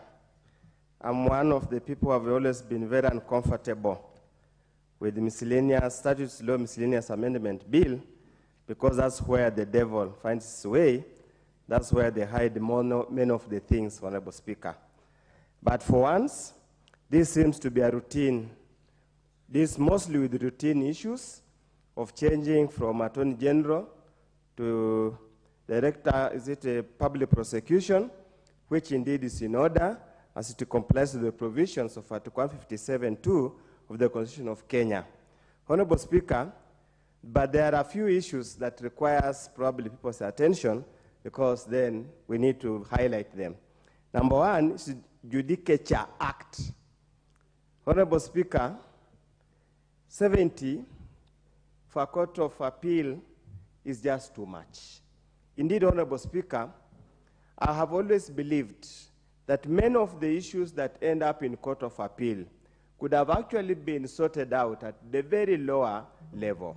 And this brings into question the level of corruption, the level of unprofessionalism in the lower courts. Second, Honorable Speaker, we do have alternative dispute resolution mechanisms. And I would want to encourage my friend Sir George. In the last parliament, he was a very good man, but nowadays, power has gotten into his head. He does not listen to common mwananchi. Basically, Honorable Speaker, if we could find a way to entrench ADR, would solve quite a number of these issues. Member for Tharaka, what is out of order? Madam Speaker, I really don't understand what the Honorable Member for Funyula means when he says in the last time I was a very good man, and indeed I was. I'm still a good man. In fact, there isn't any power I have gotten from any quarter. So I think it's that he's taken a very hardline stance, especially against my government. That's why he views it that way. But I repeat to him, I'm still a good man, and may he get informed that he should also continue to be the way he used to be that time. I know we possibly had some common denominator those days. It should still be there, because we are serving one government, we are all good people. So I'm still a good man. Honorable Speaker, I don't know why the MP for Tharaka has gotten involved. I mentioned Sir George. And according to the records in Parliament, there's no MP called Sir George. So allow me not to respond. Honorable Oundo, unfortunately, you know, last Parliament you served with myself and Honorable Murugara, so we know the implied meaning, but please avoid casting aspersions on your colleagues. Okay, thank you, Honorable Speaker, understood. Honorable Speaker, we could actually relook at this issue in terms, as my colleagues have said, the problem might not lie in the Court of Appeal. The problem lies in sorting out, professionalizing the process from the word go. investigation, application of the law, professionalism, and fidelity to the rule of law. Avoid, so that we do not need to have 70 Court of Appeal judges. We could as well probably even cap the number to the number of counties, so that we are assuming that each Court of Appeal deals with one place. Honorable Speaker, allow me to make a comment. It's good the act has come, this bill has come on the penal code. I totally agree the words used under Section 146 of the penal code are offensive, discriminatory, and shockingly, it's shocking. Because all my life, Honorable Speaker, I've never come across a person who can refer to as an idiot. I've never come across somebody who I can refer to as an imbecile. And I speak so by virtue that I have been a teacher. By then we were called UT. I was a teacher for a few months. And before I came here, I taught at the University of Nairobi.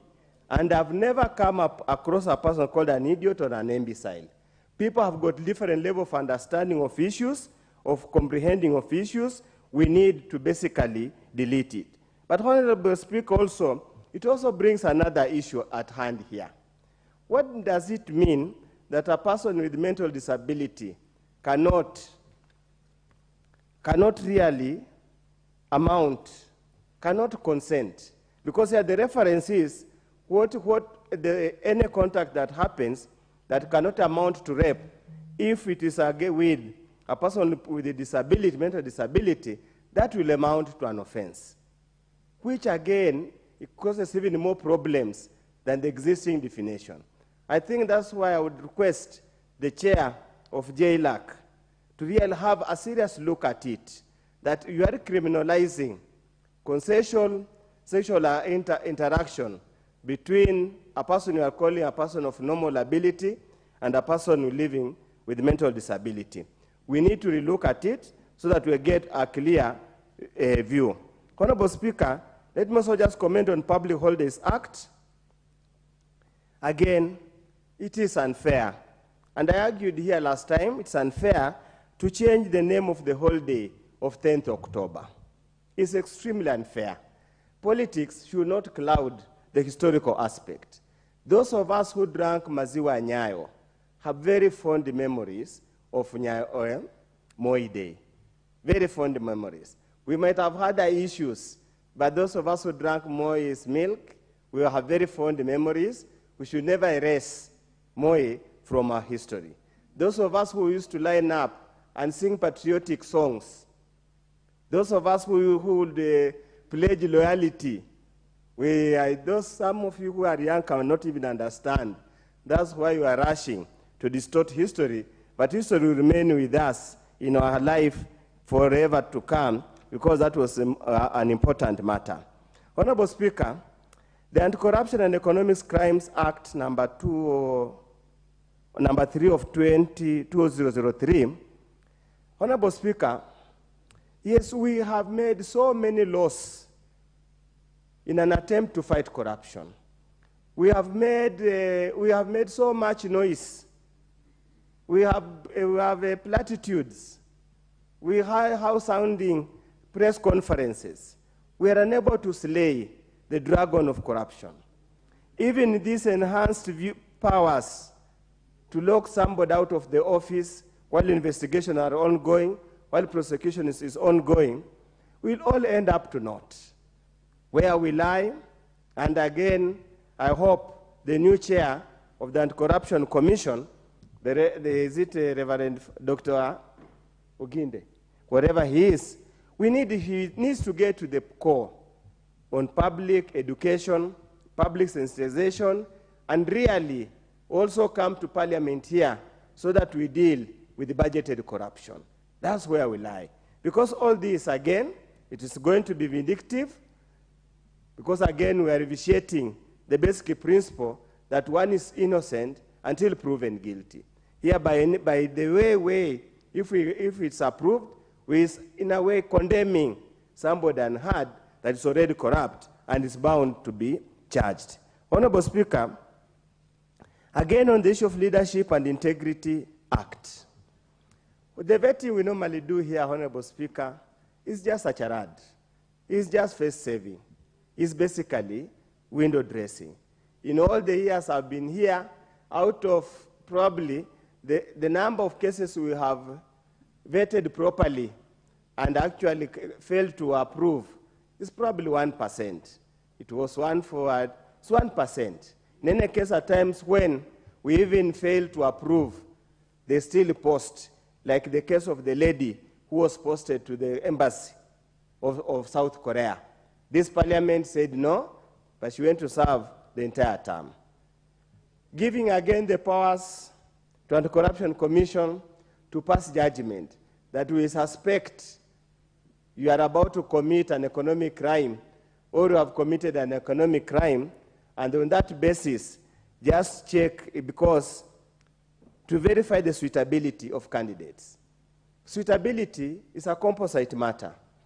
If somebody has said here, my friend, my colleague Mulunga has said, if there is any reference to any suspicion, indeed, Honorable Speaker, let that matter lie. Your time is up. Member for Githunguri, Honorable Gathoni wa Mushomba.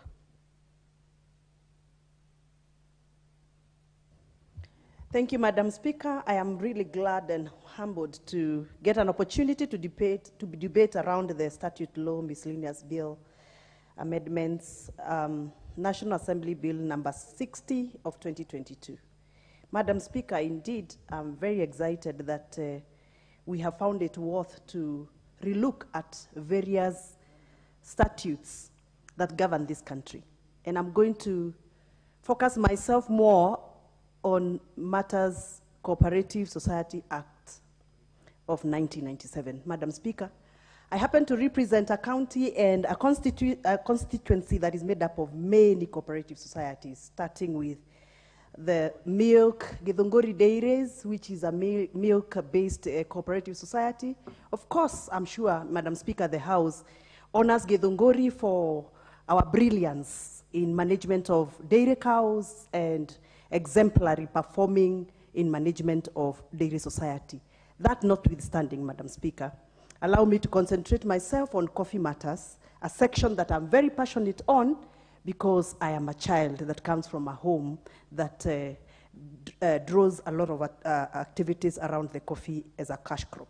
Madam Speaker, we have had many issues around cooperative societies related to coffee farming in Kenya, and more specifically in the central region of Kenya, where coffee is petty cash, prime cash crop.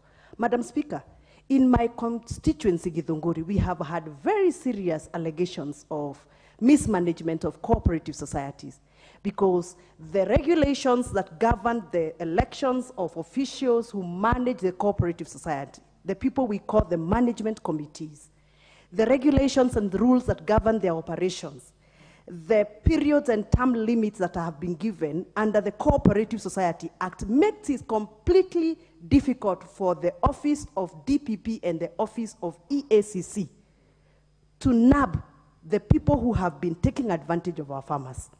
As we speak, Madam Speaker, I have a very serious issue in my constituency with one of the cooperative coffee society where farmers lost almost 19 million shillings last year.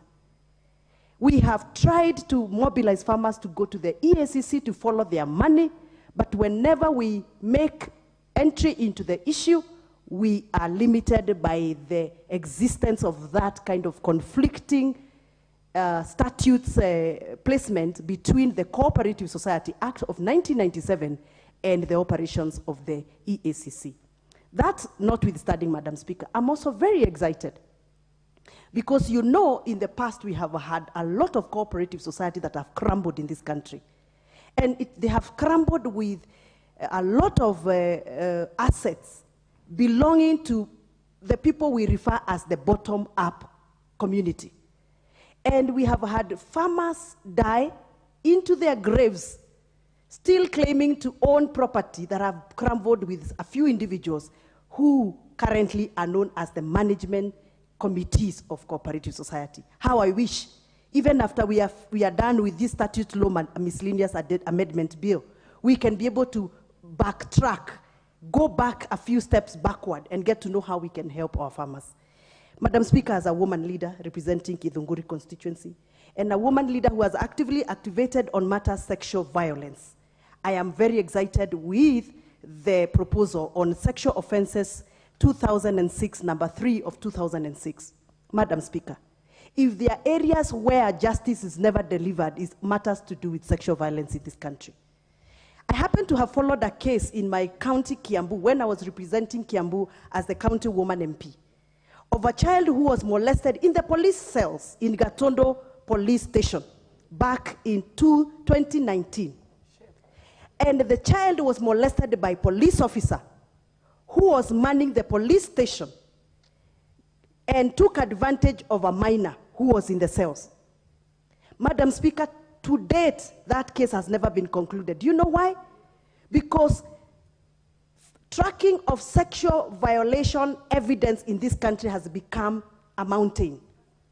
You can easily go to court, press charges against a defiler, but you are not able to produce evidence because we don't have clear systems of securing evidence, what we call the forensic evidence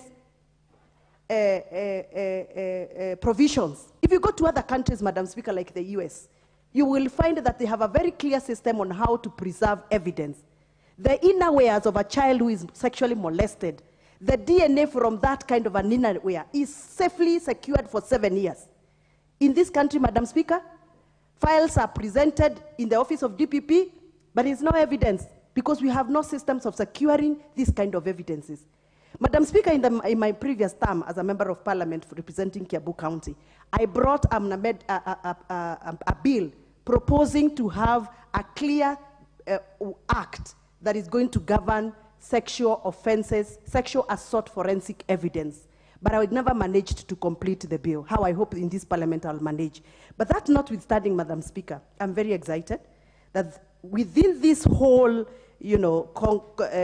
combination of statute laws, we have found it worth to align the Sexual Offences 2006 Act with the Constitution of Kenya so that we can allow the Office of the Investigators, the DPP, to prosecute the offenders, repeat offenders, and if possible, Madam Speaker, to even blacklist the repeat offenders. With those very many submissions, Madam Speaker, I am humbled to support. Thank you. Thank you. Member for Ndia, Honorable Jike.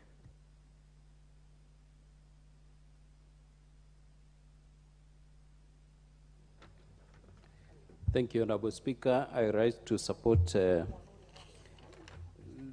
miscellaneous amendments bill. Honorable Speaker, I note that the bill touches on a number of articles concerning transport and infrastructure docket. I see, Honorable Speaker, there is the proposal to reduce the board members for KRB from 13 to 9 as per the Mongozo Code of Conduct. And Honorable Speaker, this is an amendment that my committee fully supports because we want our institutions to be run in an effective manner. And reducing members will contribute to that. Honorable Speaker, I know that there is a proposal, there was a proposal to increase the term of the NTSA Director General, which my committee does not agree with. And Honorable Speaker, I see the bill seeks to drop that amendment and seeks to stay the term to 3 years. So, Honorable Speaker, I fully support that because we want the term to remain at 3. Honorable Speaker, concerning the proposal to amend Section 16 of the Merchants Shipping Act, number 4 of 2009, I see, Honorable Speaker, there is a justification because on matters local content, The ministry proposed to introduce a clause on local content requirement to be made by both foreign and national ship owners and maritime operators. And this, Honorable Speaker, will enable Kenyan citizens to benefit from massive opportunities available in the maritime industry. Honorable Speaker, you know the maritime industry in other countries like Netherlands is a multi-billion-dollar industry, and we want Kenya to move to that level where the maritime sector would employ many Kenyans, provide jobs for our young people, and also spur the growth of our maritime sector. Honorable Speaker, another area that I see the miscellaneous amendments bill touches that concerns the transport sector is the proposal to amend Maritime Insurance Act, Cap 390. And Honorable Speaker, we fully support that proposal as a committee. Thank you, Honorable Speaker, for your indulgence. Thank you. Thank you. The next one will go to the member for Nairobi, Honorable Pasaris. Thank you, Madam Speaker.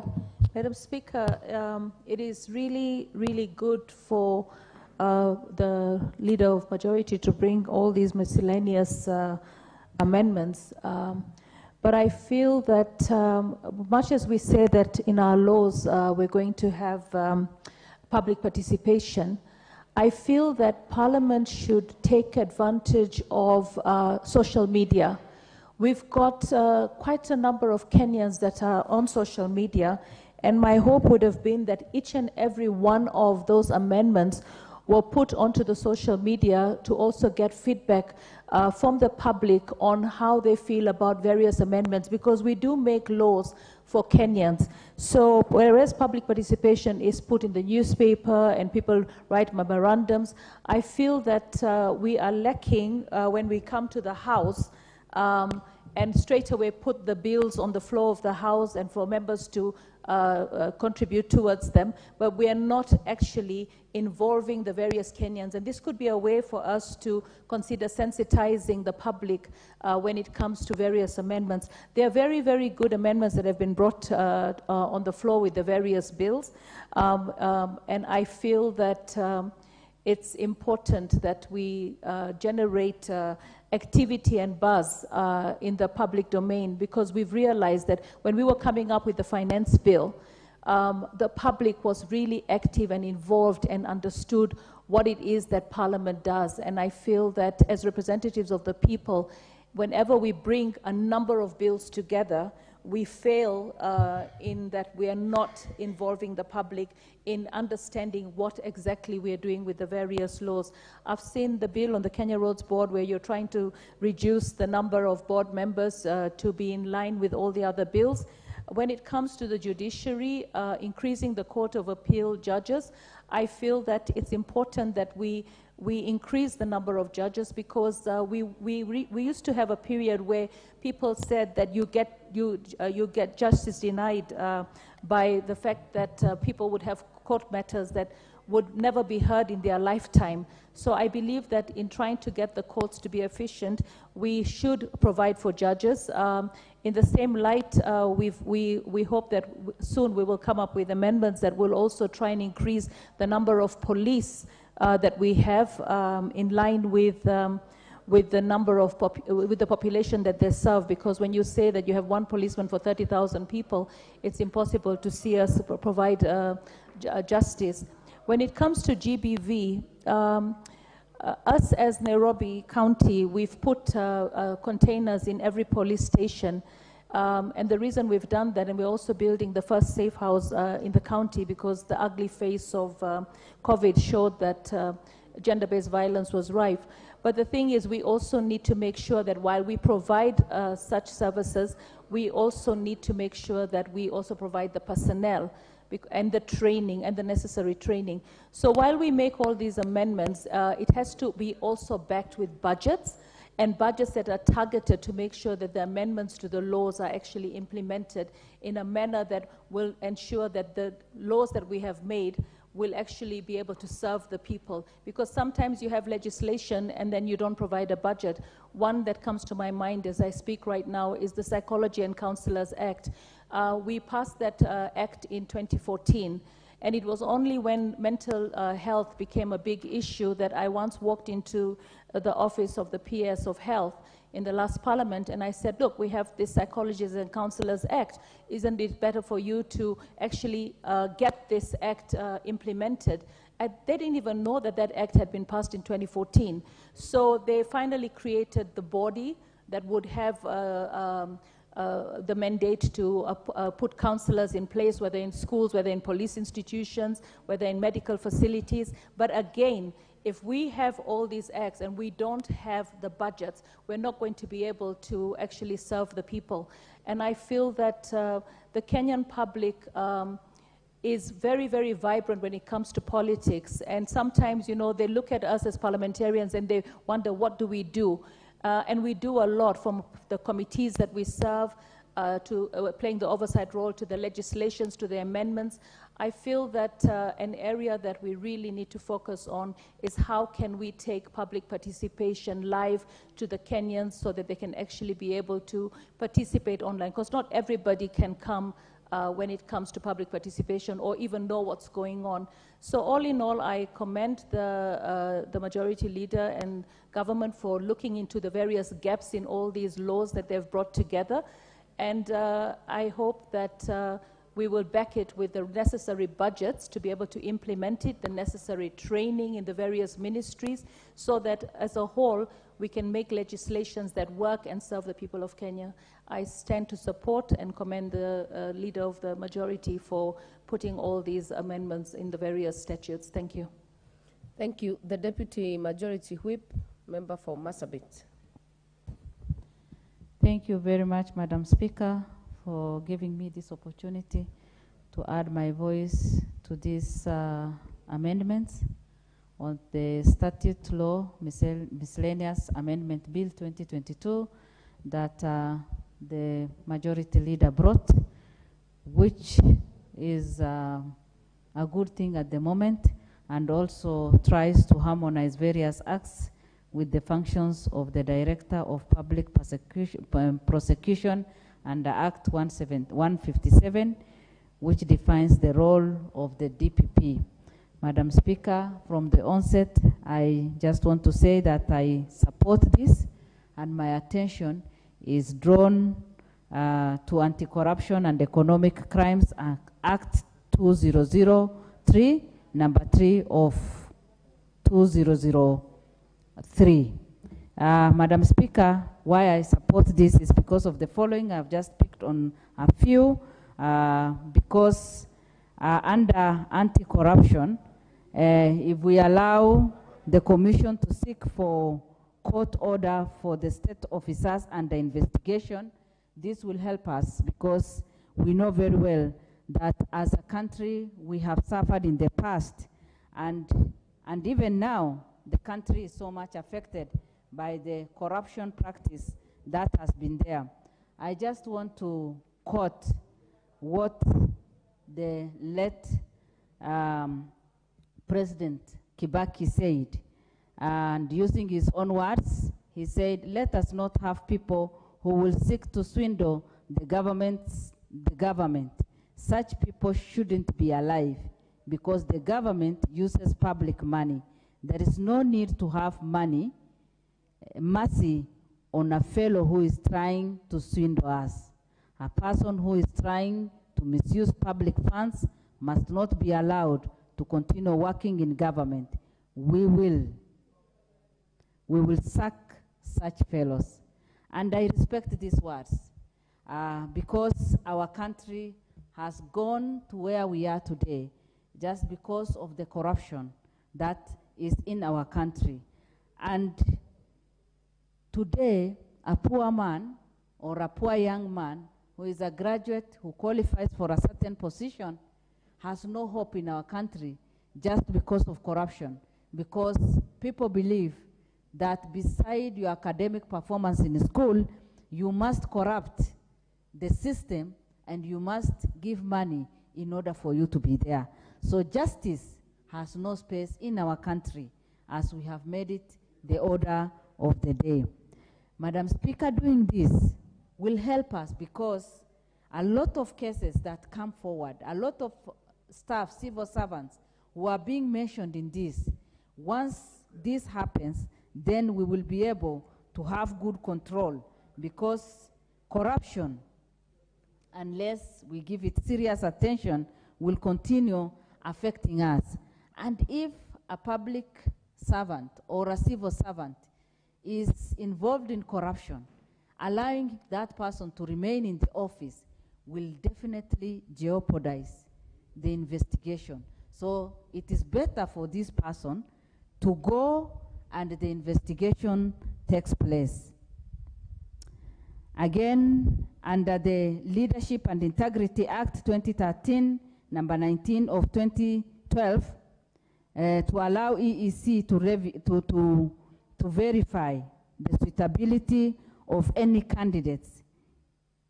I support this also because we have people who have gone through some processes and who have been employed in different institutions and offices, but when you look at the records properly, or some years later, you realize that mistakes have been done.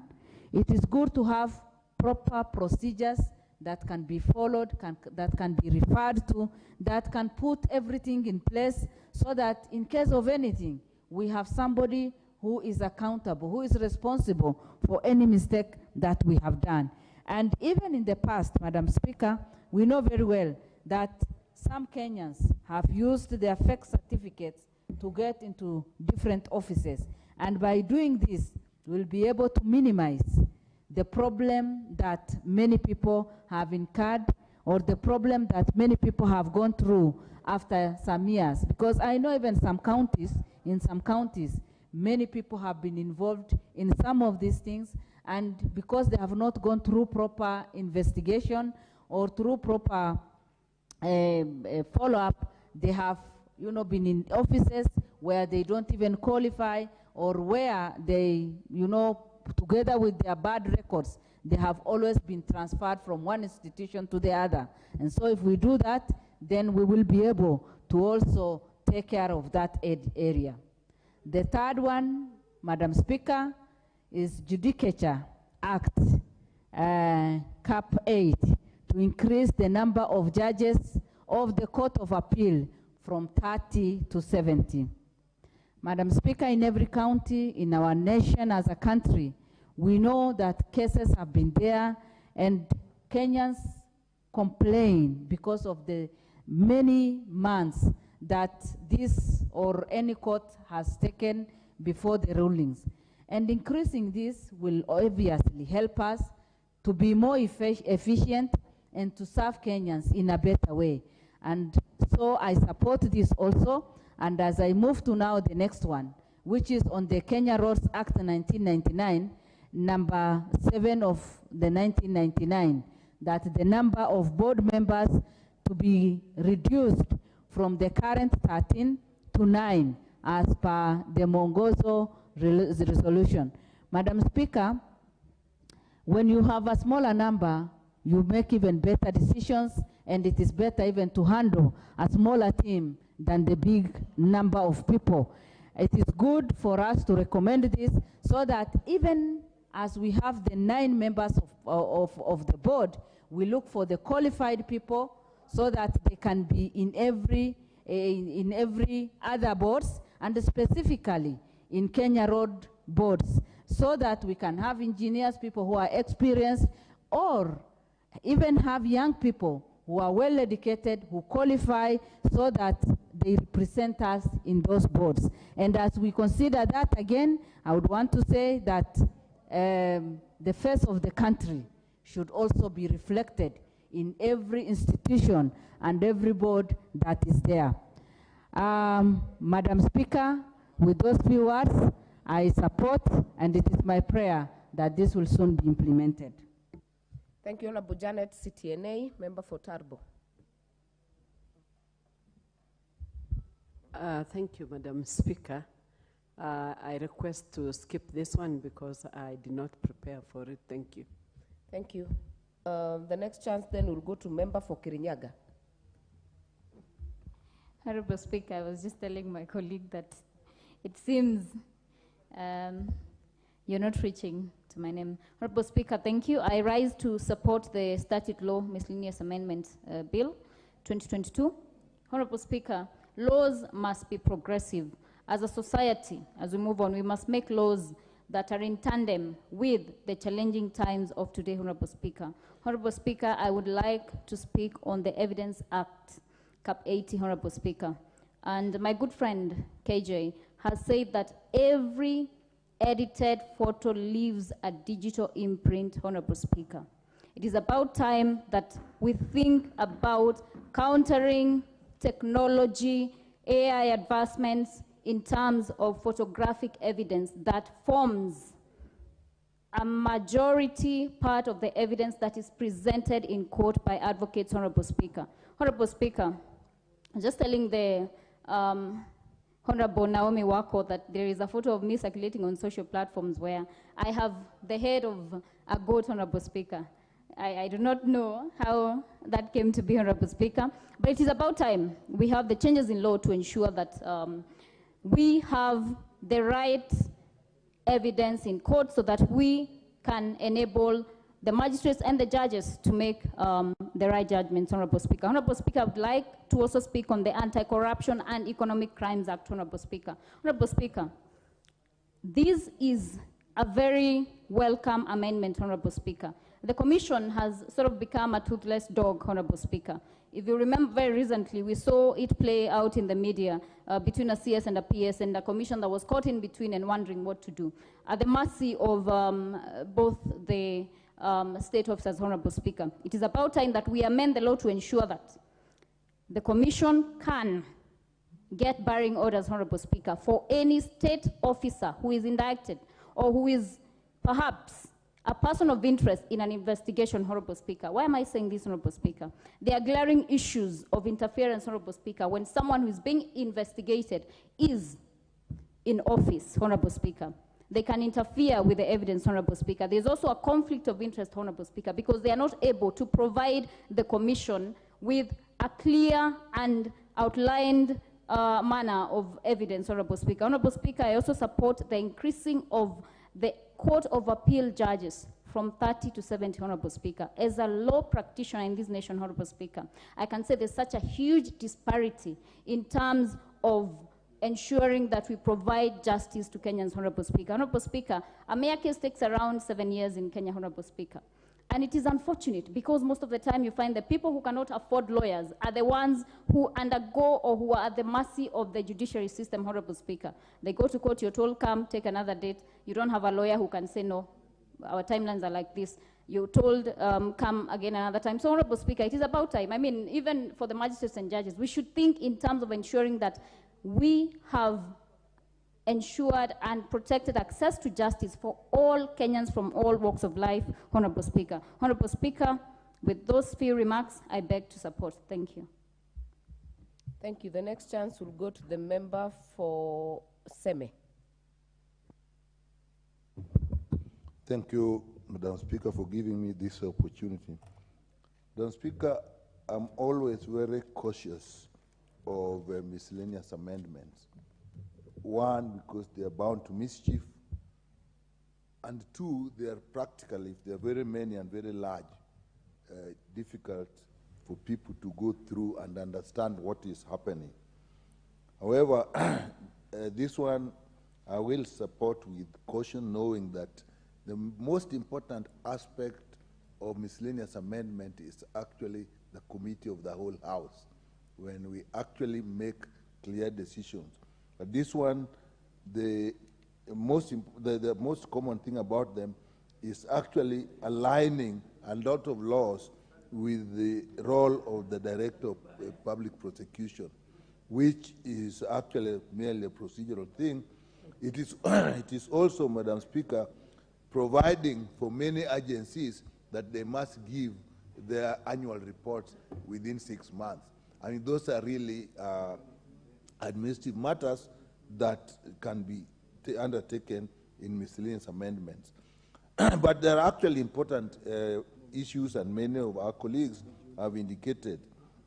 Under the Judicature Act, although I'm not a lawyer, but we have been now educated, there is nothing better than actually increasing the number of judges. Delay in justice in this country is actually a major drawback. So that's something we can support. The penal code, particularly the terms used for certain people as imbeciles and so on, that's totally unacceptable, and I think that we should actually support and look at it when the time comes. The Criminal Procedure Code, as well as the Sexual Offences Act, really it is good we are looking at it, and probably at the committee of the whole House, we may actually look for more amendments, because on the one hand, there is this problem of a deficit of forensic evidence, basically because people who are handling are not trained well enough or are not keen enough to know how to save the evidence and protect the evidence, and also even how to guide the people who are affected on what evidence is required at what time. So that's really something that has been really terrible in sexual offenses. But on the other hand, the Sexual Offences Act, particularly with reference to defilement and age of offenders, is something we need to look at, particularly the boys around 19, 20, 21, when they are dealing with girls who are about 17, 18. They are more exposed, and they may be, in their actions, they may be thinking they're dealing with normal. There are cases even where marriages have actually been organized with families for only the boy to actually be taken to court and punished severely for defilement. So I think that's something we'd look at. Evidence Act, as we move with technology and allow digital photographs, we really must up our game in managing photographs, because the manipulation that can occur in those digital photographs is amazing. And if people may find themselves going to jail for things they didn't do, it's good that we are moving. We are with the digital period. We are in the AI period, but artificial intelligence time. But we must see how do we protect people from those who can do digital manipulation and get people into problem. Bribery Act, I like it because the word Bribery Act, as a member said, seems to imply that you are promoting bribery. But what I really like about it is, for once in this country, we are going to accept that corruption is not seated in the public sector only. The contribution of the private sector is immense in this. And if you are going to look at that, that is something I'll support. Holidays, let's not change history. Let history stay as it is. I don't see why we're changing a Moi Day. Whatever happened, I think we should retain that. Changing 26th December to Utamaduni, we are not respecting our cultures. We are looking for a day that is celebrated all over the world for other things, and say we can give this one. So something we can look at. Copyright Act, our artists are losing a lot from their skills and their talents. So I think that's something that we need to look at. Anti-Corruption and Economic Crimes Act, I think I agree. There are people who should be actually barred when they are being investigated from their offices. You can't be investigating somebody while they're still holding the objects that you need to look at.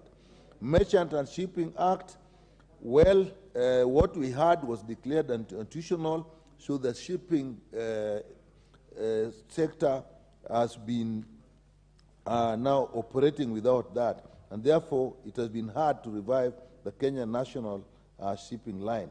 So I think if that will do it, it's okay. Prevention of organized crime, we must enhance the punishment. I've sometimes even thought that actually we should put capital punishment for organized crime, particularly organized economic crimes, because these people kill others through their activities, and therefore enhancing the punishments, okay, and giving more time to pursue the proceeds, particularly property, is something that I think we can support. Leadership and Integrity Act, sure, let EACC verify suitability. By the time these people come to us, there is so much politics that has gone into the process that actually we don't do as much as needed. Finally, Madam Speaker, the Scrap Metal Act, I think that's something we need to look at. It's not just copper and aluminum and their alloys, but even just steel. We need to protect our infrastructure, not just electrical and electronic infrastructure, but even just physical infrastructure. With that, Madam Speaker, I said I'll support with reservations until we come to the committee of the whole House, when we look at each one individually. Thank you, Madam Speaker. Thank you. The next chance will go to the member for Mbeere North. Thank you, Madam Speaker. I rise to support especially the bill on the statutory instruments.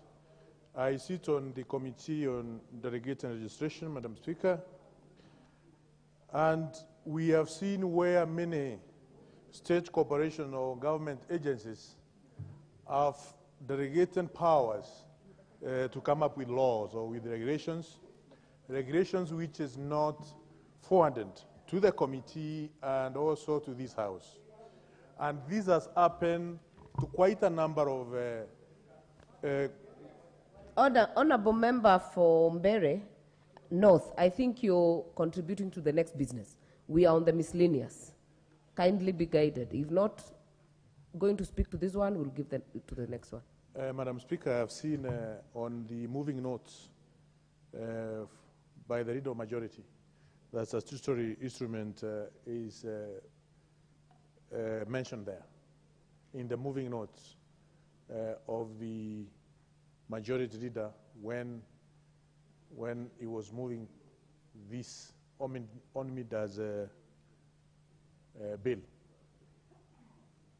I stand to be guided. Let me have this note. Member for Funyula.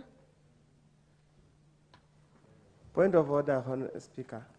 I would request my colleague to look at memorandum of objects and reason for the bill in question here. It lists all the principal acts that are being amended. The moving notes for majority leader is not the bill. The bill is here. It's not a property of the House. Would you kind enough, Honourable Speaker, to allow me to give him a copy of the bill so that he can apprise himself?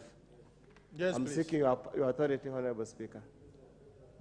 Yes, Madam Speaker, because I have the statutory instrument amendment bill, so I thought this is what we are. No, we are not yet there. Honourable member so if it's not the one, Madam Speaker, let me guide you. Let me guide you. Yes. Yeah, so that even when you're making a few comments, you'll make to the right bill.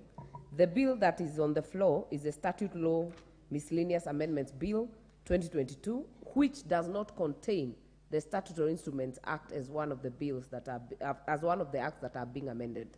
So kindly restrict yourself to the current bill on the floor. Thank you, Madam Speaker, for that guidance. I stand guided. Madam Speaker, I want to comment or to support the amendments on two acts, that is the Anti-Corruption and Economic Crimes Act of 2003. Madam Speaker, you know we have to make corruption very painful in the Republic of Kenya. We have seen the rate at which the corrupt activities have read down the people of Kenya. And more so, Madam Speaker, when it comes to economic crimes have never been taken in the most serious manner as it is supposed to be. We have seen a prosecution of corruption cases which are not, we cannot justify any corruption case, but Madam Speaker, economic crimes have never been prosecuted in a manner which will make corruption painful. We have seen the agony of coffee farmers. We have seen the agony of tea farmers, of dairy farmers. Many people in senior government offices sitting down and constructing policies which distort the market prices of these crops or crop produce. When we are talking about tea, when we are talking about coffee, dairy farming, even farming of eggs, Madam Speaker. And those who sit in these big offices, they have never been prosecuted in any court of law by coming up with policies which distort the market prices, coming up with the policies which enable that the cartel thrive in this market. Madam Speaker, we have to amend the Anti-Corruption and Economic Crime Act to ensure all corrupt activities, all economic crimes are prosecuted and are made very painful for anybody who involve himself in such kind of activities, Madam Speaker. And I support these amendment in the most strongest terms possible. Madam Speaker, also on issues to do with Kenya Roads Board Act, you know, we need to make our organization efficient, effective in carrying out the duties and the mandates of those organizations, and we need to ensure our parastatals are in tandem with Mwongozo. Mwongozo recommends 9 board members and not 13.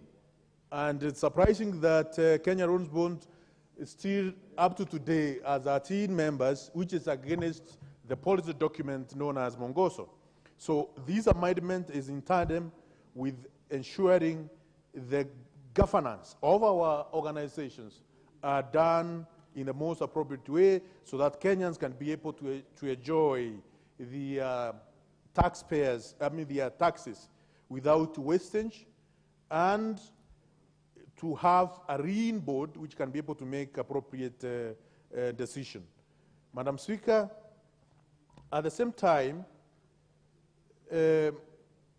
on the Evidence Act and Criminal Procedure Code, also I support these amendments so that issues of justice administrative system in the Republic of Kenya, and more so in judiciary, can be done in the most appropriate way. Madam Speaker, we want also to introduce, because this House has powers to create more courts, we should also see in the future where we have traditional courts as a method of ensuring we have justice in our society. And also, we need also to establish jury courts, because we can have different types of courts and let the members of the public choose which court they want to go to. Because some of our courts, Madam Speaker, we have to say, we still have a long way to cover in terms of justice administration system. We have a long way to cover. We know what is trending in the streets out there, which I don't want to mention in this House, but we have a long way to cover as far as judicial administration system of this country is concerned, and therefore we want to see in the future